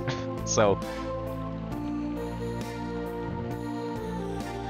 she ate for like 45 minutes and somehow the sandwich is half finished. Yeah, I mean, she finished one apparently, so, you know, just slow eater, I guess. Some people like wondered how I was able to eat so much food in the half hour we were allotted for lunch sometimes. I was just like, I don't know, I mean, I do. And sometimes I had leftovers because I'd sometimes rather play my DS and I just don't eat anyways. Staying in her strangely distant spot, Lisa continued nibbling on her bread roll. There's something about her. It was probably a rude thing to think, but she kind of looked like a small animal that was feeding. Yeah, see? That's what we were saying earlier. It was almost like a cat watching me from afar, which would run away if I got too close. There was just something cute about her, and I gazed at her, oblivious to how much time had passed. I mean, I don't know. When I was like 14, 15 years old, fucking 18-year-olds looked like big adults, so I'm not surprised that she's doing this sort of thing. Thank you very much for lunch. You're welcome. I guess she ate a lot considering how light her frame was. I'm so full. Good. You have to eat a lot. You're too skinny as is. What the fuck? You don't just say that to someone, the hell? It was true that her cheeks were soft and round in a feminine way, but the parts of her that weren't covered by her uniform, such as her neck or wrists, were surprisingly skinny. Am I too skinny? Yeah. Lisa looked down as if to check her own body and then said something in a whisper. Do you prefer girls who aren't skinny? Huh? It's nothing. Yeah, I know. Holy shit, we're going early on this one. The foul? We didn't really go anywhere until like the very end. Holy fuck. We're just jumping right in with Lisa here. We're not even at winter break yet. Nervously acting like it was nothing, Lisa covered her body with both arms. If she hadn't done that, I might not have understood, but now I could see what she was getting at. I didn't mean... No, it's nothing. I guess the fact that we could even have a conversation like this meant that we had become a little closer? I mean, she's not running away, but she's probably gonna go home and fucking cry. That was really good. Yeah, good job. Or maybe she's just like totally oblivious, and what Jack was asking earlier might actually be true. After eating our lunch, we did another ensemble. I'm hearing the FBI pulling up as we speak. We've gotten much more used to playing together. Oh, sorry, this is Italy, so it's probably Interpol. Interpol's pulling up as we speak. Gotten much more used to playing together, and I felt we were starting to get pretty good. Considering how many ensembles we've done, I guess it's safe to say we're getting better. Yes, I mean, no, I think it's because you play the Fortels so well. As always, Lisa didn't seem to have any confidence in her singing ability. I think the way she nodded immediately in the beginning reflected her actual feelings. But if she denies it herself, then it doesn't really mean anything. Oh no, that's not true. You could sing on stage if you wanted to. No, never. She was being humble. That look that crept onto her face was more like one of fear. Mentioned that she didn't like crowded places. Did it have something to do with it? Well, anyway, I just think you should be a little more confident in yourself, Lisa. Dude's gonna give her an eating disorder. Yeah, he's a terrible role model. No, never, don't do what I do when it comes to food. Don't do what this guy does either. No, it's not worth it. Not a good idea. Makes me mad they call it bread roll is like when you cannot even eat all the ingredients of the sandwich at once. Yeah, I'm not really sure why they're just calling them bread rolls. Like, Japanese has a word for sandwich, but I'm almost wondering if it's more accurate to say this universe doesn't have a word for sandwich. When they were first mentioning the bread rolls, I thought it was like some sort of like actual bread roll that just had like tomato sauce and cheese baked into it, like a pizza bread roll, like a pizza flavored bread roll. Those are things that you can buy at some stores around here, so that's like the only thing I can compare it to. But then they like show her eating a fucking sandwich and I'm just like, oh, that makes more sense.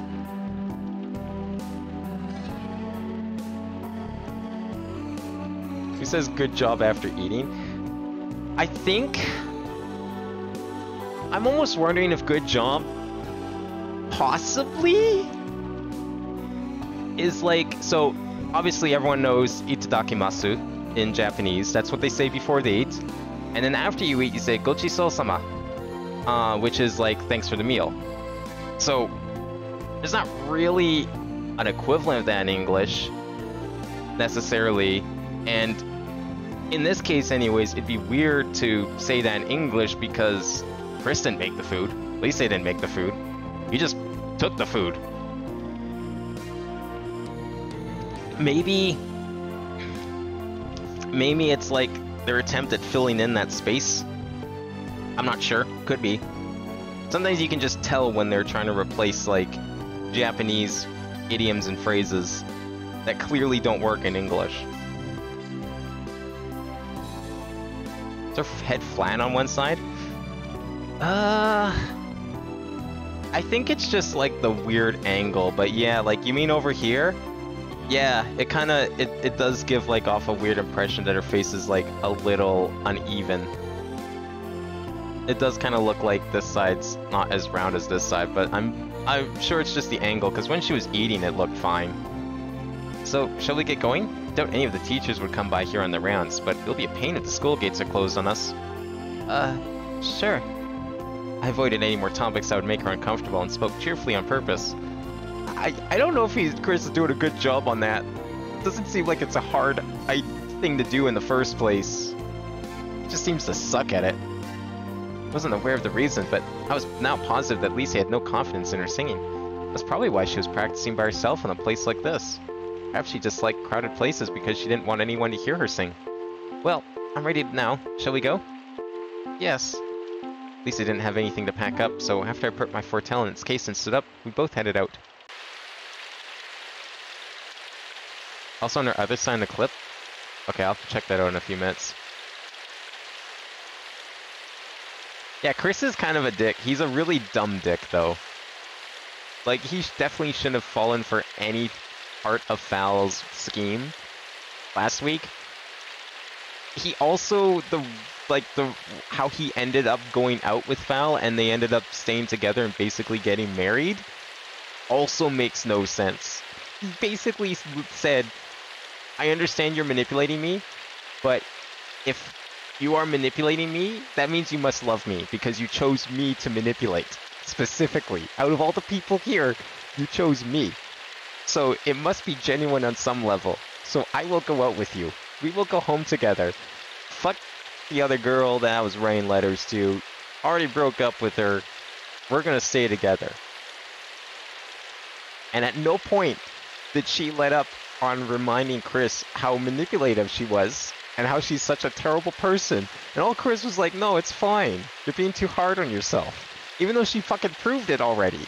That she's not lying or being too hard on herself. So this guy is kind of fucked. I don't know what's gonna happen with Lisa here. But now I'm kind of excited how this one's gonna go. Alright, I'm going to go return this. Okay. I couldn't ask her if she wanted to come with me. We had already spent a lot of time together today. But more so than that, I doubted that Lisa was comfortable enough around me to be okay with walking home together. We were only friends as far as practicing together in the old wing was concerned. And even today was the only first time we had done a proper ensemble. Okay, see you next time. Yes, if you'll excuse me. Polite as ever, Lisa scampered from the school grounds. Turned around just one time and bowed politely. When I waved my hand in response, she smiled back to me, which was quite the rarity.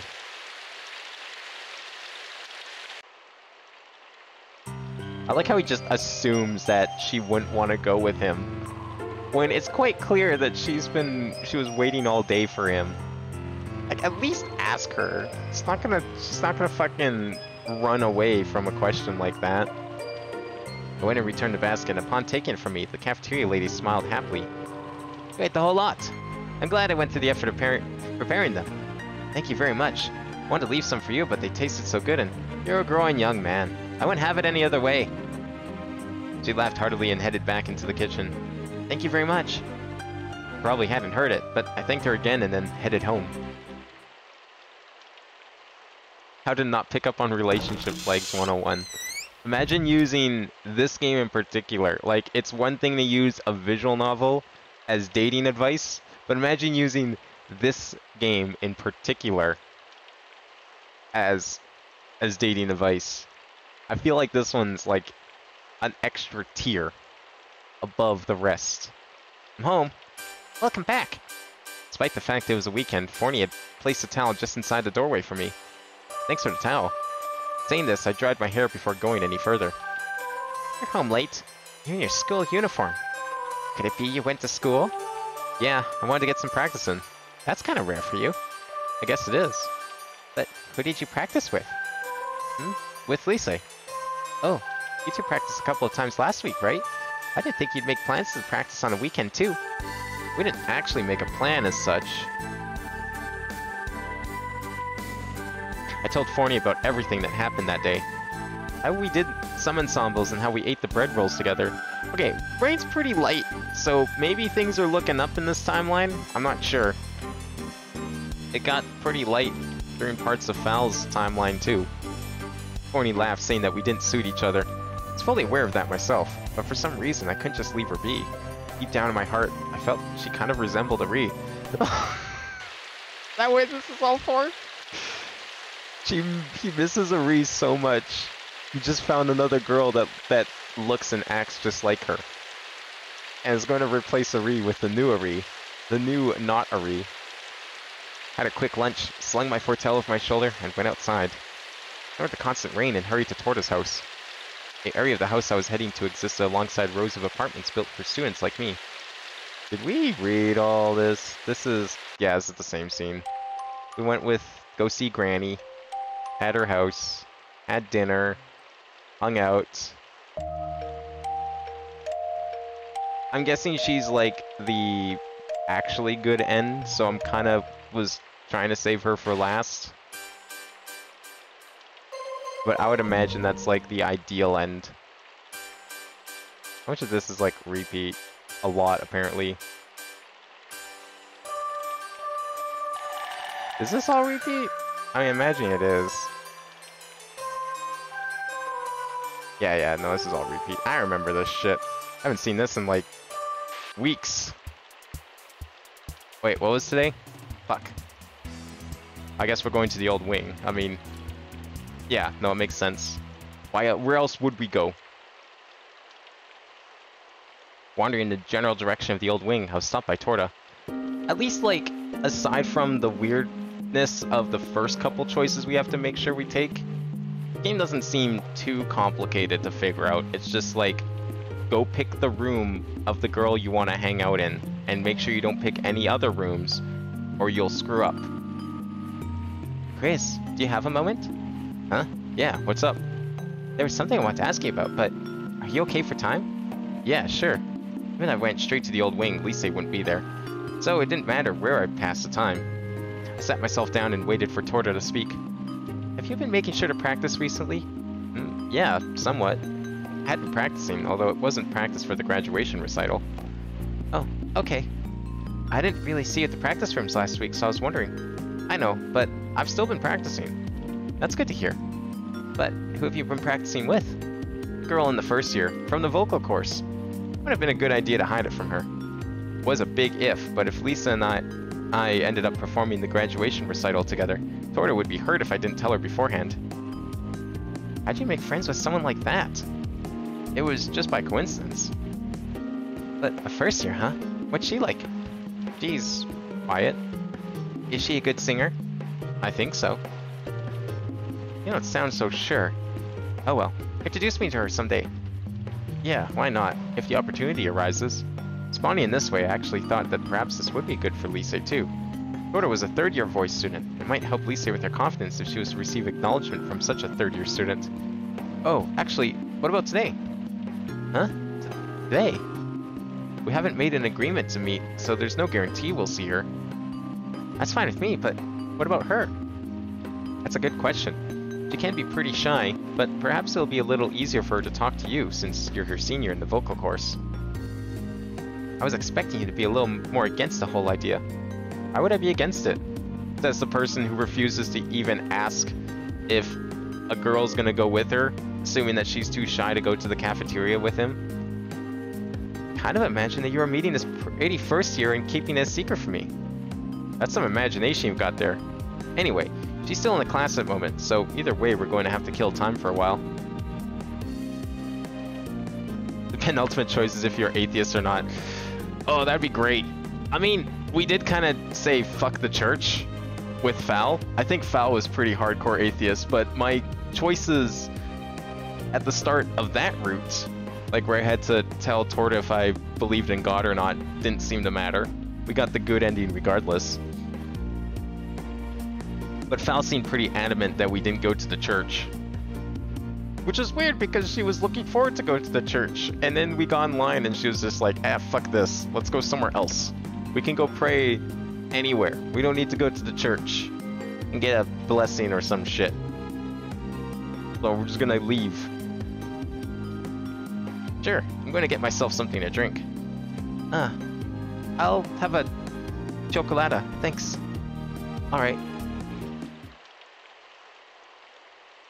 Time passed by quickly while Torda and I chatted. Bell rang out through the school, and it was now the time that regular classes for first and second years would finish. So, shall we go? Oh, sure. Torda drank down her chocolata while she had been carefully sipping away it slowly in one big gulp. That was already becoming solid, wasn't it? Yep. Still tastes great when it's cold. Wait, what? What? Since when does hot chocolate solidify when it's cold? What the fuck is she drinking? Are they just like melting chocolate in a pot and then pouring it in a cup? And serving that? Like full bars of chocolate? Just serving people straight up melted chocolate? Just chocolate that's hot. Yeah, it's literal hot chocolate. The fuck? Like, I had no reason to believe she was drinking just straight up chocolate. You know, hot chocolate, even if it doesn't come from a mix, it's got like other stuff in it to at least keep it from solidifying if it gets cold. But, like, considering that they're concerned about the viscosity of the beverage that she had been partaking in, that's a little weird when it comes to hot chocolate. Or really any beverage for that matter. I can't think of any beverage that you would normally drink where you have to worry about it solidifying because it became cold. And I don't mean like ice cold, because obviously any beverage would become solid at that temperature, but I just mean like room temperature. You usually don't have to worry about drinks solidifying. Answering cheerfully with the response that wasn't the one I had been hoping for, Torda then stood up briskly. Okay, let's get going. Yeah, no, actually hot chocolate, like melted chocolate, is hot as fuck. That's a very careful balance of temperature to not only be liquid enough to drink, but also not gonna burn your throat. At least normal hot chocolate has the advantage of you don't have to make it that hot, and it'll still stay liquid. Like, I could just imagine someone sitting there and it's like, ah, shit, my hot chocolate turned into a chocolate bar. Now what am I gonna do? There's just like a cup full of chocolate. Like, what do you do with that? You got like a spoon in there or something? It's just completely solid. You're trying to wiggle the spoon out. And you finally scoop a little bit out, and then the chocolate just goes flying everywhere because it's completely solid. And you can't scoop it very well. You put too much force behind the spoon. Heading into the main campus, I was able to spot Lise from behind. She must have been heading to the old wing too. Oh, that might be her. Huh? But where's she going? The old wing. Let's catch up to her. Okay.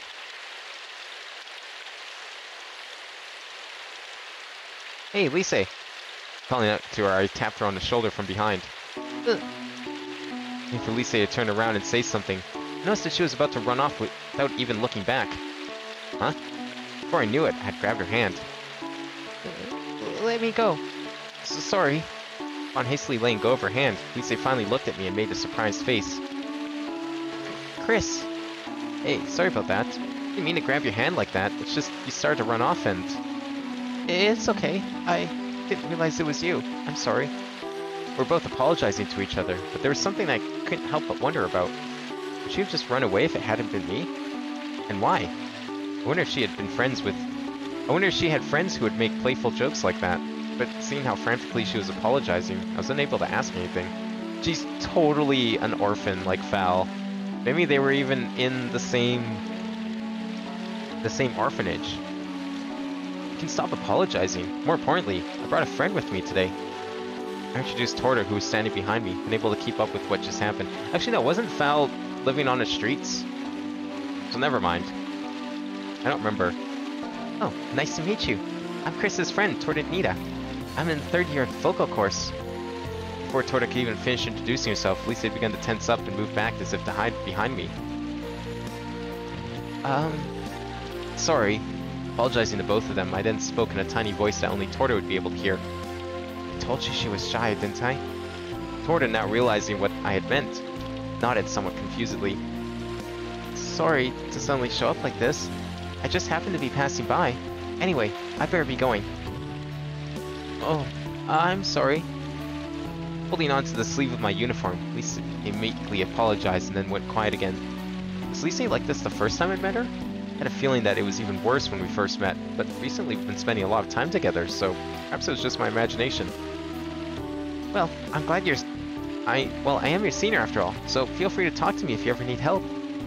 Torta kindly told this to Lisa and then quietly mouthed some words that only I could hear. Very similar. What does that mean? Okay, have fun practicing. It's probably hard being Chris's partner, but the one thing you can depend on is his ability to play the fortel. The one thing? Really?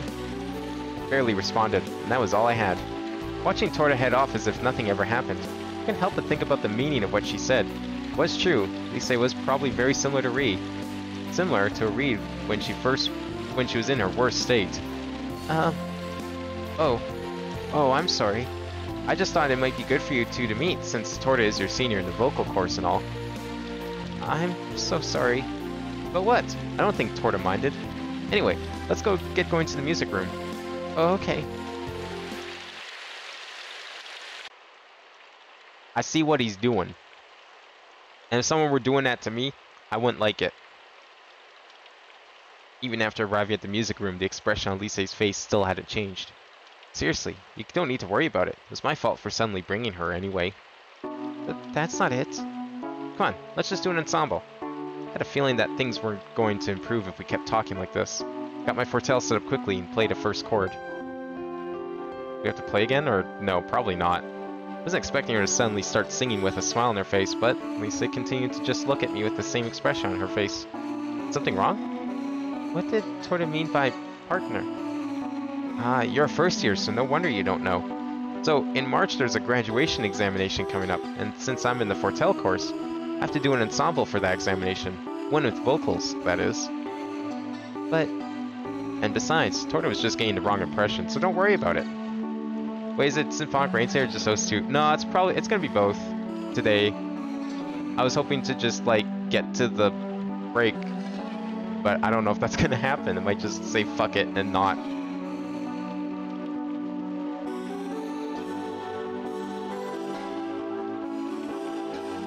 Then, why are you practicing with the likes of me?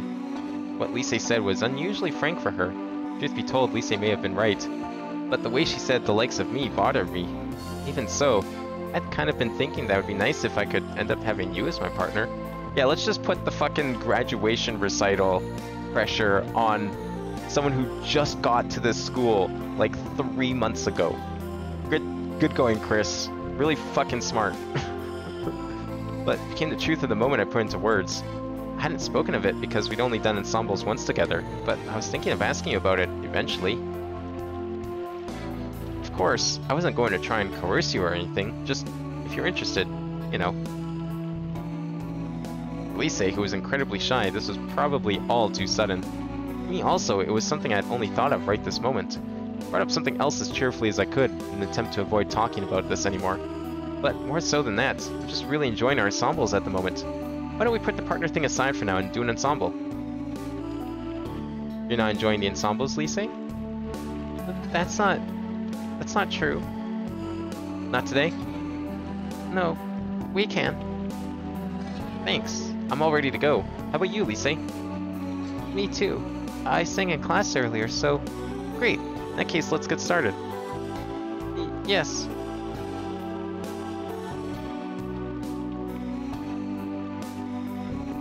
In the beginning, Lisa still seemed a bit bothered by what had just happened, but after rehearsing for an hour or so, she appeared to be feeling a lot better.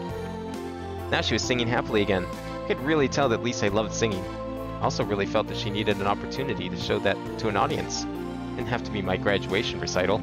Anywhere would have been fine, but there had to be people to hear her sing, and people to acknowledge her ability. If there were this ensemble that people were to hear, I was sure that the majority of them would be impressed. Okay, we're done. Yes. She sang with all her heart, and once we had finished, she seemed almost embarrassed when she nodded in response. About today. It was fun, huh? Can we rehearse again sometime? Yes. Of course. But that's not what You can tell me tomorrow. What the fuck, Chris? Just let the girl talk. What the hell is this? Huh? Would you mind if we rehearse tomorrow? No, I don't mind at all. In that case, could you come by the cafeteria once your classes are finished? I'd rather not.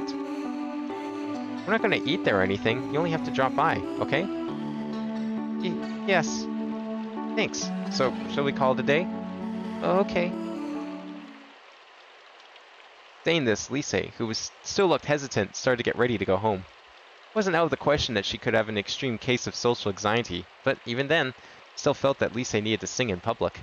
Even if she failed the first time, she could just try again until she got it right. I was kind of hoping that, like, she didn't meet Torta, and she only ever showed up inside the old wing. Because then they could have totally played this up to be some sort of hallucination or ghost or something. And I think that would have been fucking great. He's just like hallucinating a girl singing in the old building that no one goes to. And he's like, yeah, no, I totally got a partner. We're gonna sing together at the recital. And then you just get up on stage and it's just him. And everyone's really confused. She's still a first year, which meant she had over 2 more years to work on it. But nothing would ever change if she just continued to sing by herself here. I wasn't confident enough to think that I could make her conquer her fears. But if there was one thing I could do for her, it was showing that her singing in public could help. It didn't have to be tomorrow or anything. It could be after she became a second year, or after she made friends with a different Fertel player. I just wanted her to understand that singing in public was one way she could change things.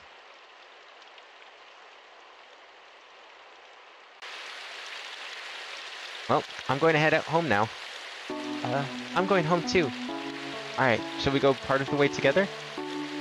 Sure. Didn't seem to be that awkward atmosphere that was present last time, at least for now. I believed that we could walk together like this. The two of us left the campus. Alright, what horrible twist are we going to unfold on the way home? We exchanged few words as we walked along one of the main streets. Lise wasn't the only one feeling the weight on their mind about tomorrow. I felt it too. It was topics of conversation that wouldn't touch upon that kind of thing, and continued chatting as we walked. Well, I have to turn here. As I spoke, I stopped at the corner of the intersection which led to the old district. I have to go straight ahead. I see. Well, good rehearsal today. Yes, it was. Don't forget about tomorrow, okay? Sure.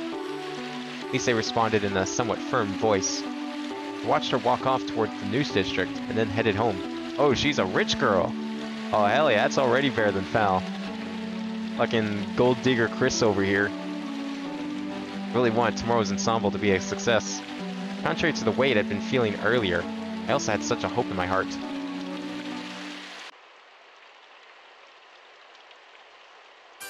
You're in an awfully good mood. Something happened?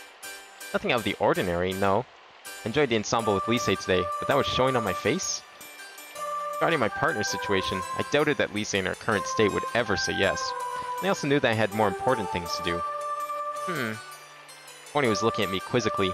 As for Forney, she wouldn't have been particularly happy with this turn of events, and she was pushing for me to partner with Torta. Of course, I knew that she would put my opinion on the matter first. I did an ensemble with Lise again today. Don't worry, I haven't forgotten about my graduation performance. Well, since you haven't forgotten about it, what exactly do you plan to do? I'll think of something when the time comes. I didn't want to lie about it, but right now I was more preoccupied with Lise. I was sure that tomorrow's ensemble would be good for her. Just thinking about this, I started to feel that I wouldn't even regret it if I didn't ask her to be my partner for the recital. Oh well. And gone. Forney still looked like she wanted to say something as she made herself disappear. I didn't feel like I was capable of giving her an explanation that would be any more satisfactory. Because quite frankly, I wasn't able to resist the drowsiness that came from her happiness I felt today. Yeah, the fairy's like the one part in this. Like every other part of this, I guess aside from the rain, but I can write off the rain. But like, why is there a fairy? Like, so far, magic hasn't really come into play, aside from the fact that the fairy exists, and apparently magic is what the Foretell is powered by. Emotional magic. It hasn't really been a crux of the plot. The plot has had nothing to do with it. I hope we get some explanation for the fairy. Like, usually these things have some sort of, like, ultimate final ending that you unlock once you've done all the other routes. So maybe we'll get our big explanation there. Okay then, I'm gonna head off. Alright, see you later. Sort of stood up and headed outside. Didn't say a thing about what had happened yesterday. Perhaps she planned only to talk about it if I brought it up. Just like Ari, but it was also considered in that kind of way. That's what I'm waiting for. When do we date the fairy? Because, like, she has a song. We can play her song if we go to the practice room on our own. There's an option to play her song. It's also available in, like, the free play mode on the menu. It has to be a route at some point. Maybe that's the final route. Looked at the clock and decided to kill time here until Lisei's classes were over. She does? Okay, good. I'll have to look that one up later. I have no idea. The only theory I have at the moment, prediction on how we access it, is we go to practice alone every day and we play her song. That's it. The only thing that I can think of that would cause us to, like, activate her flag. I would have had enough time to go to the practice rooms, but I just didn't feel like it. Although, if every route has a you-know-what, I don't even want to know how that's going to work with the fairy. You do need all the other routes. Okay, so she is like the final route. That's a typical visual novel gimmick. I had played my Foretell a bit in Miss Cordell's class in the morning, so I didn't need to practice much more anyway. I had learned the song perfectly, so all that was left was to actually go and perform it. Alright. We will, once we get to the transition menu, last bell rang out. My fingers moved on their own, to the shape they would be when on the keys of the Foretell, and unconsciously played a certain song. I imagined the sound of her voice in my head. It would have been a bit odd if Lisei had been seeing me like this, so I consciously placed my hands on the table and waited for her to arrive. And then, Lisei finally appeared. Even the cafeteria was quiet at this time of day. Lisei peered about nervously, and then scampered over upon finding me. Wow, she actually came here, what the fuck? Actually wasn't expecting that. Sorry to keep you waiting. It's okay, haven't been here long. I see. So, what are we going to do today? There's somewhere I want to drop by quickly. Somewhere you want to drop by? Yeah, I want more people to hear you sing. Huh? Come on, let's go. Yeah, Chris is being a grade A asshole right now. What did you mean just now? Exactly what I said. Lisei looked anxious as she followed me further and further down the hallway. I can't do this. Why not? I really think your voice deserves more acknowledgement. I really can't. Listen, Lisei, you should be more confident in yourself. You'll be okay, I guarantee it. Oh, but if you think it's embarrassing, then that's all the more reason to get used to it. That's not... Kept going ahead, ignoring most of what Lisei was saying. It wasn't a place I had many fond memories of, but it was definitely the best place to use if you needed some random people to listen to you play. Many students would constantly make music there, and others would join in if they liked what they heard. It'd probably take Lisei a while to get used to the atmosphere in there, but I was sure that she would be fine after we had done an ensemble. And if she could display her true singing ability to everyone, I was sure that she'd receive a wave of praise and applause. At least, that's what was supposed to happen. She's gonna run off and hate us. Just give me a moment while I get my Foretell ready. Everyone's gaze shifted to us the moment I opened the door. I suppose they thought some unusual faces had shown up, and nothing more. If we started performing, no one would think anything more of it. Although, it would be a different kind of problem if people thought nothing more after hearing our performance. Lisei was frozen in place behind me, as always. Trust me, it'll be okay. I'll be ready in a sec. When I spoke to her as I was setting up my Foretell, I noticed that something was even more out of the ordinary. For some reason, Lisei's eyes were tearing up. I soon realized why that was. Huh? The large number of students in the room were all looking right at us. We weren't doing anything that warranted so much attention. The feelings of suspicion grew, so I stopped what I was doing and gazed at what was beginning to unfold in front of my eyes. One by one, the students started to leave the room, and no one was even attempting to look us in the eye. They whispered something to each other and went out through the door, almost as if it had been planned. Okay, that I was not expecting. In less than 2 minutes, we were the only ones left in the middle of the spacious Chinacolo. What on earth just happened? Suddenly realizing what it could be, I turned to look at Lisei. Haha. Lisei? Chris, I'm sorry. What is it? What's going on? I'm so sorry. Lisei crouched down into a ball after she apologized. It wasn't that she was avoiding people, but that they were avoiding her? Lisei, I'm sorry. I really didn't understand why this just happened. But it was my fault that Lisei was crying now. There was no doubt about that. I should have never brought her here. I should have listened to her. Lisei, I didn't know anything. Even now I still knew nothing. Yeah, I bet she was going to tell you, like, the day before, but you're just like, nah, it's fine. You can tell me tomorrow, after I parade you in front of the entire school. But just now, I had gotten a glimpse of the reason why she became like this. Have a good night, Jack. Sorry. I was engrossed by the twist. This is what I was waiting for. I knew there had to be some sort of catch to this whole thing.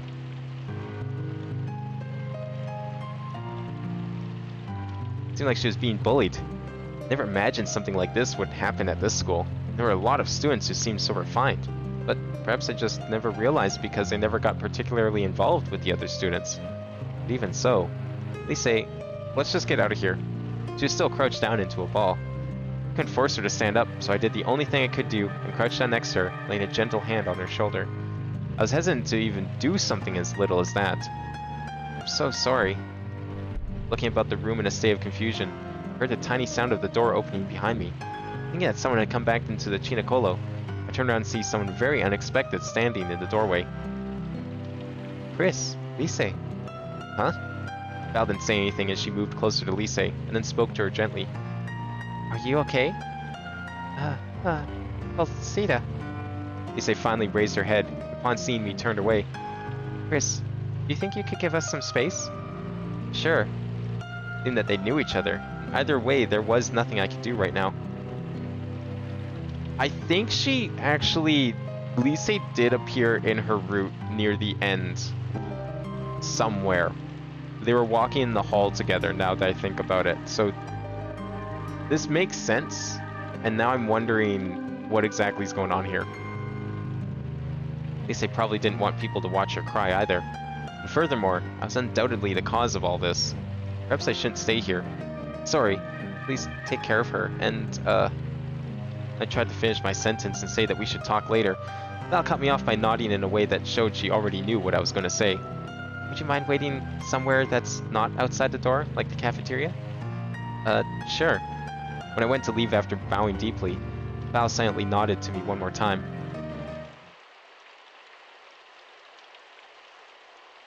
Maybe she won't be a bitch in this timeline. Maybe she's only a bitch when she's trying to manipulate people directly. Maybe she's nice if, you know, you're not part of her plan. Once again, I found myself in the cafeteria, waiting for time to pass. But then again, she did admit that she puts on a fake smile for everyone, so... probably not. Feelings might have been the opposite to what they were when I was last here, however.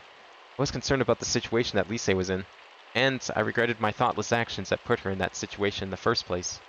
Time passed slowly, and the long hand of the clock had barely moved since I got here. Despite this, I somehow passed the time, waited for Val to arrive. It must have been about 10 minutes later. The person I had been waiting for had finally appeared at the cafeteria. Sorry to keep you waiting so long.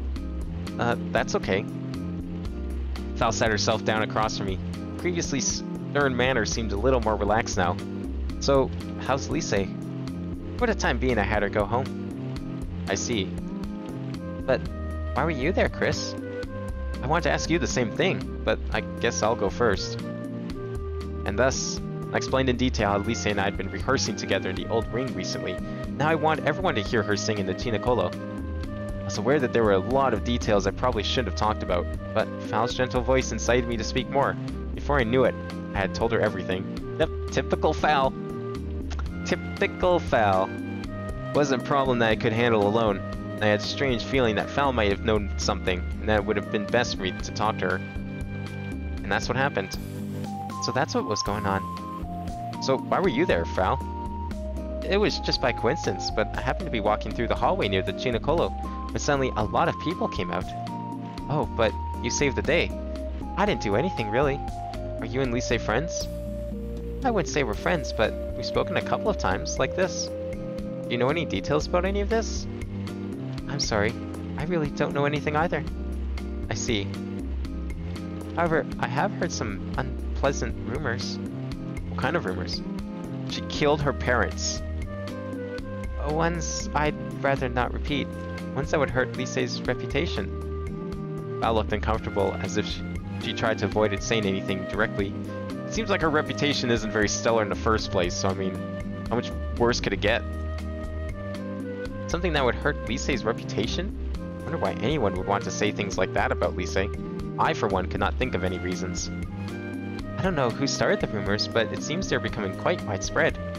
Really? I would have thought that something like this was happening here. In any case, thank you very much for your help today. Why is it that you're thanking me? It's just, everything today happened because of me. But these rumors started before you had even met her, you know? Val said this to make me feel better, but it was hardly any consolation for me. You're concerned about Lisa, aren't you? Are you considering asking her to be your partner for the recital? A little, yeah. But she... No, it's nothing. Val, you know something, don't you? At the very least, I suppose I know more than you. Could you tell me? I probably shouldn't. Val, have you ever heard Lisa sing? Huh? No, I haven't. She looks happy when she sings. I mean, really happy. And she sings really well too, but... Chris... Oh, I'm sorry. It's okay. It shows just how concerned you are about her. Although, I guess it's a little frustrating. Frustrating? Well, I thought about it for a while, that I was a potential choice as your recital partner. But you've been rehearsing with Lisa this whole time, haven't you? I'm kidding. Part about being a little frustrating is kind of true, though. Anyway, do you plan to speak with Lisa again, Chris? Yeah, we all know why it's actually frustrating. Ain't gonna work this time. Yeah, if it's possible, that is. But I don't even know if I'll be able to see her again. We'll probably wait in the old wing for Lisa again tomorrow, too. Although, it was hard to say whether or not she would come. Right now, I didn't really care about partnering up or any of that stuff. The one thing that was clear was that I hurt her. If I could apologize or do something for her. In any case, I just wanted to see her and speak to her. In that case, would you like to see her this Saturday? This Saturday? And how? She asked me to deliver a message. She said she won't be able to make it tomorrow. You two agreed to meet, right? Well, we hadn't exactly made a proper plan, but... What's this about Saturday? If you want, I could try asking her to come to the trattoria that I work at. You could do that? I imagine you don't even know what classes she's in, but I think I could probably talk to her. Could I ask you to do that for me? Of course. Once I've spoken to her, I'll come and see you in the cafeteria. You're always there midday, right? Yeah. I'm almost always there after my classes finish. Okay, good. We can talk about more then. Anyway, I have some things to take care of, so I should probably be going. What if this actually is the return of Fal? What if, like, at the last minute, we just end up performing with her on the stage, and we don't actually end up performing with Lisa, but it's still Lisa's route? There's an achievement for beating Lisa's route, so I mean, it's gotta be related to her somehow. Somewhere. Hey, Fal? Fal stood up and was about to leave. I called out to her from behind. What is it? Thank you. Don't mention it. I'm doing this because I want to. Uh-huh. Sure. Yeah, nope. Everything you do is out of the kindness of your heart. not. Saying only this, Foul left the cafeteria.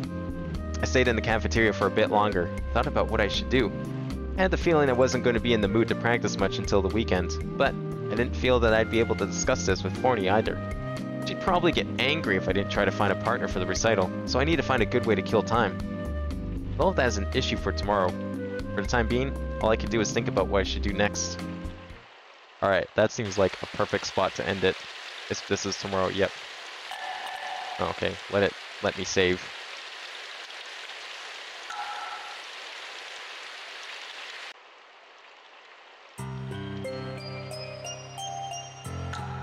When do I get to save? Oh, there it is.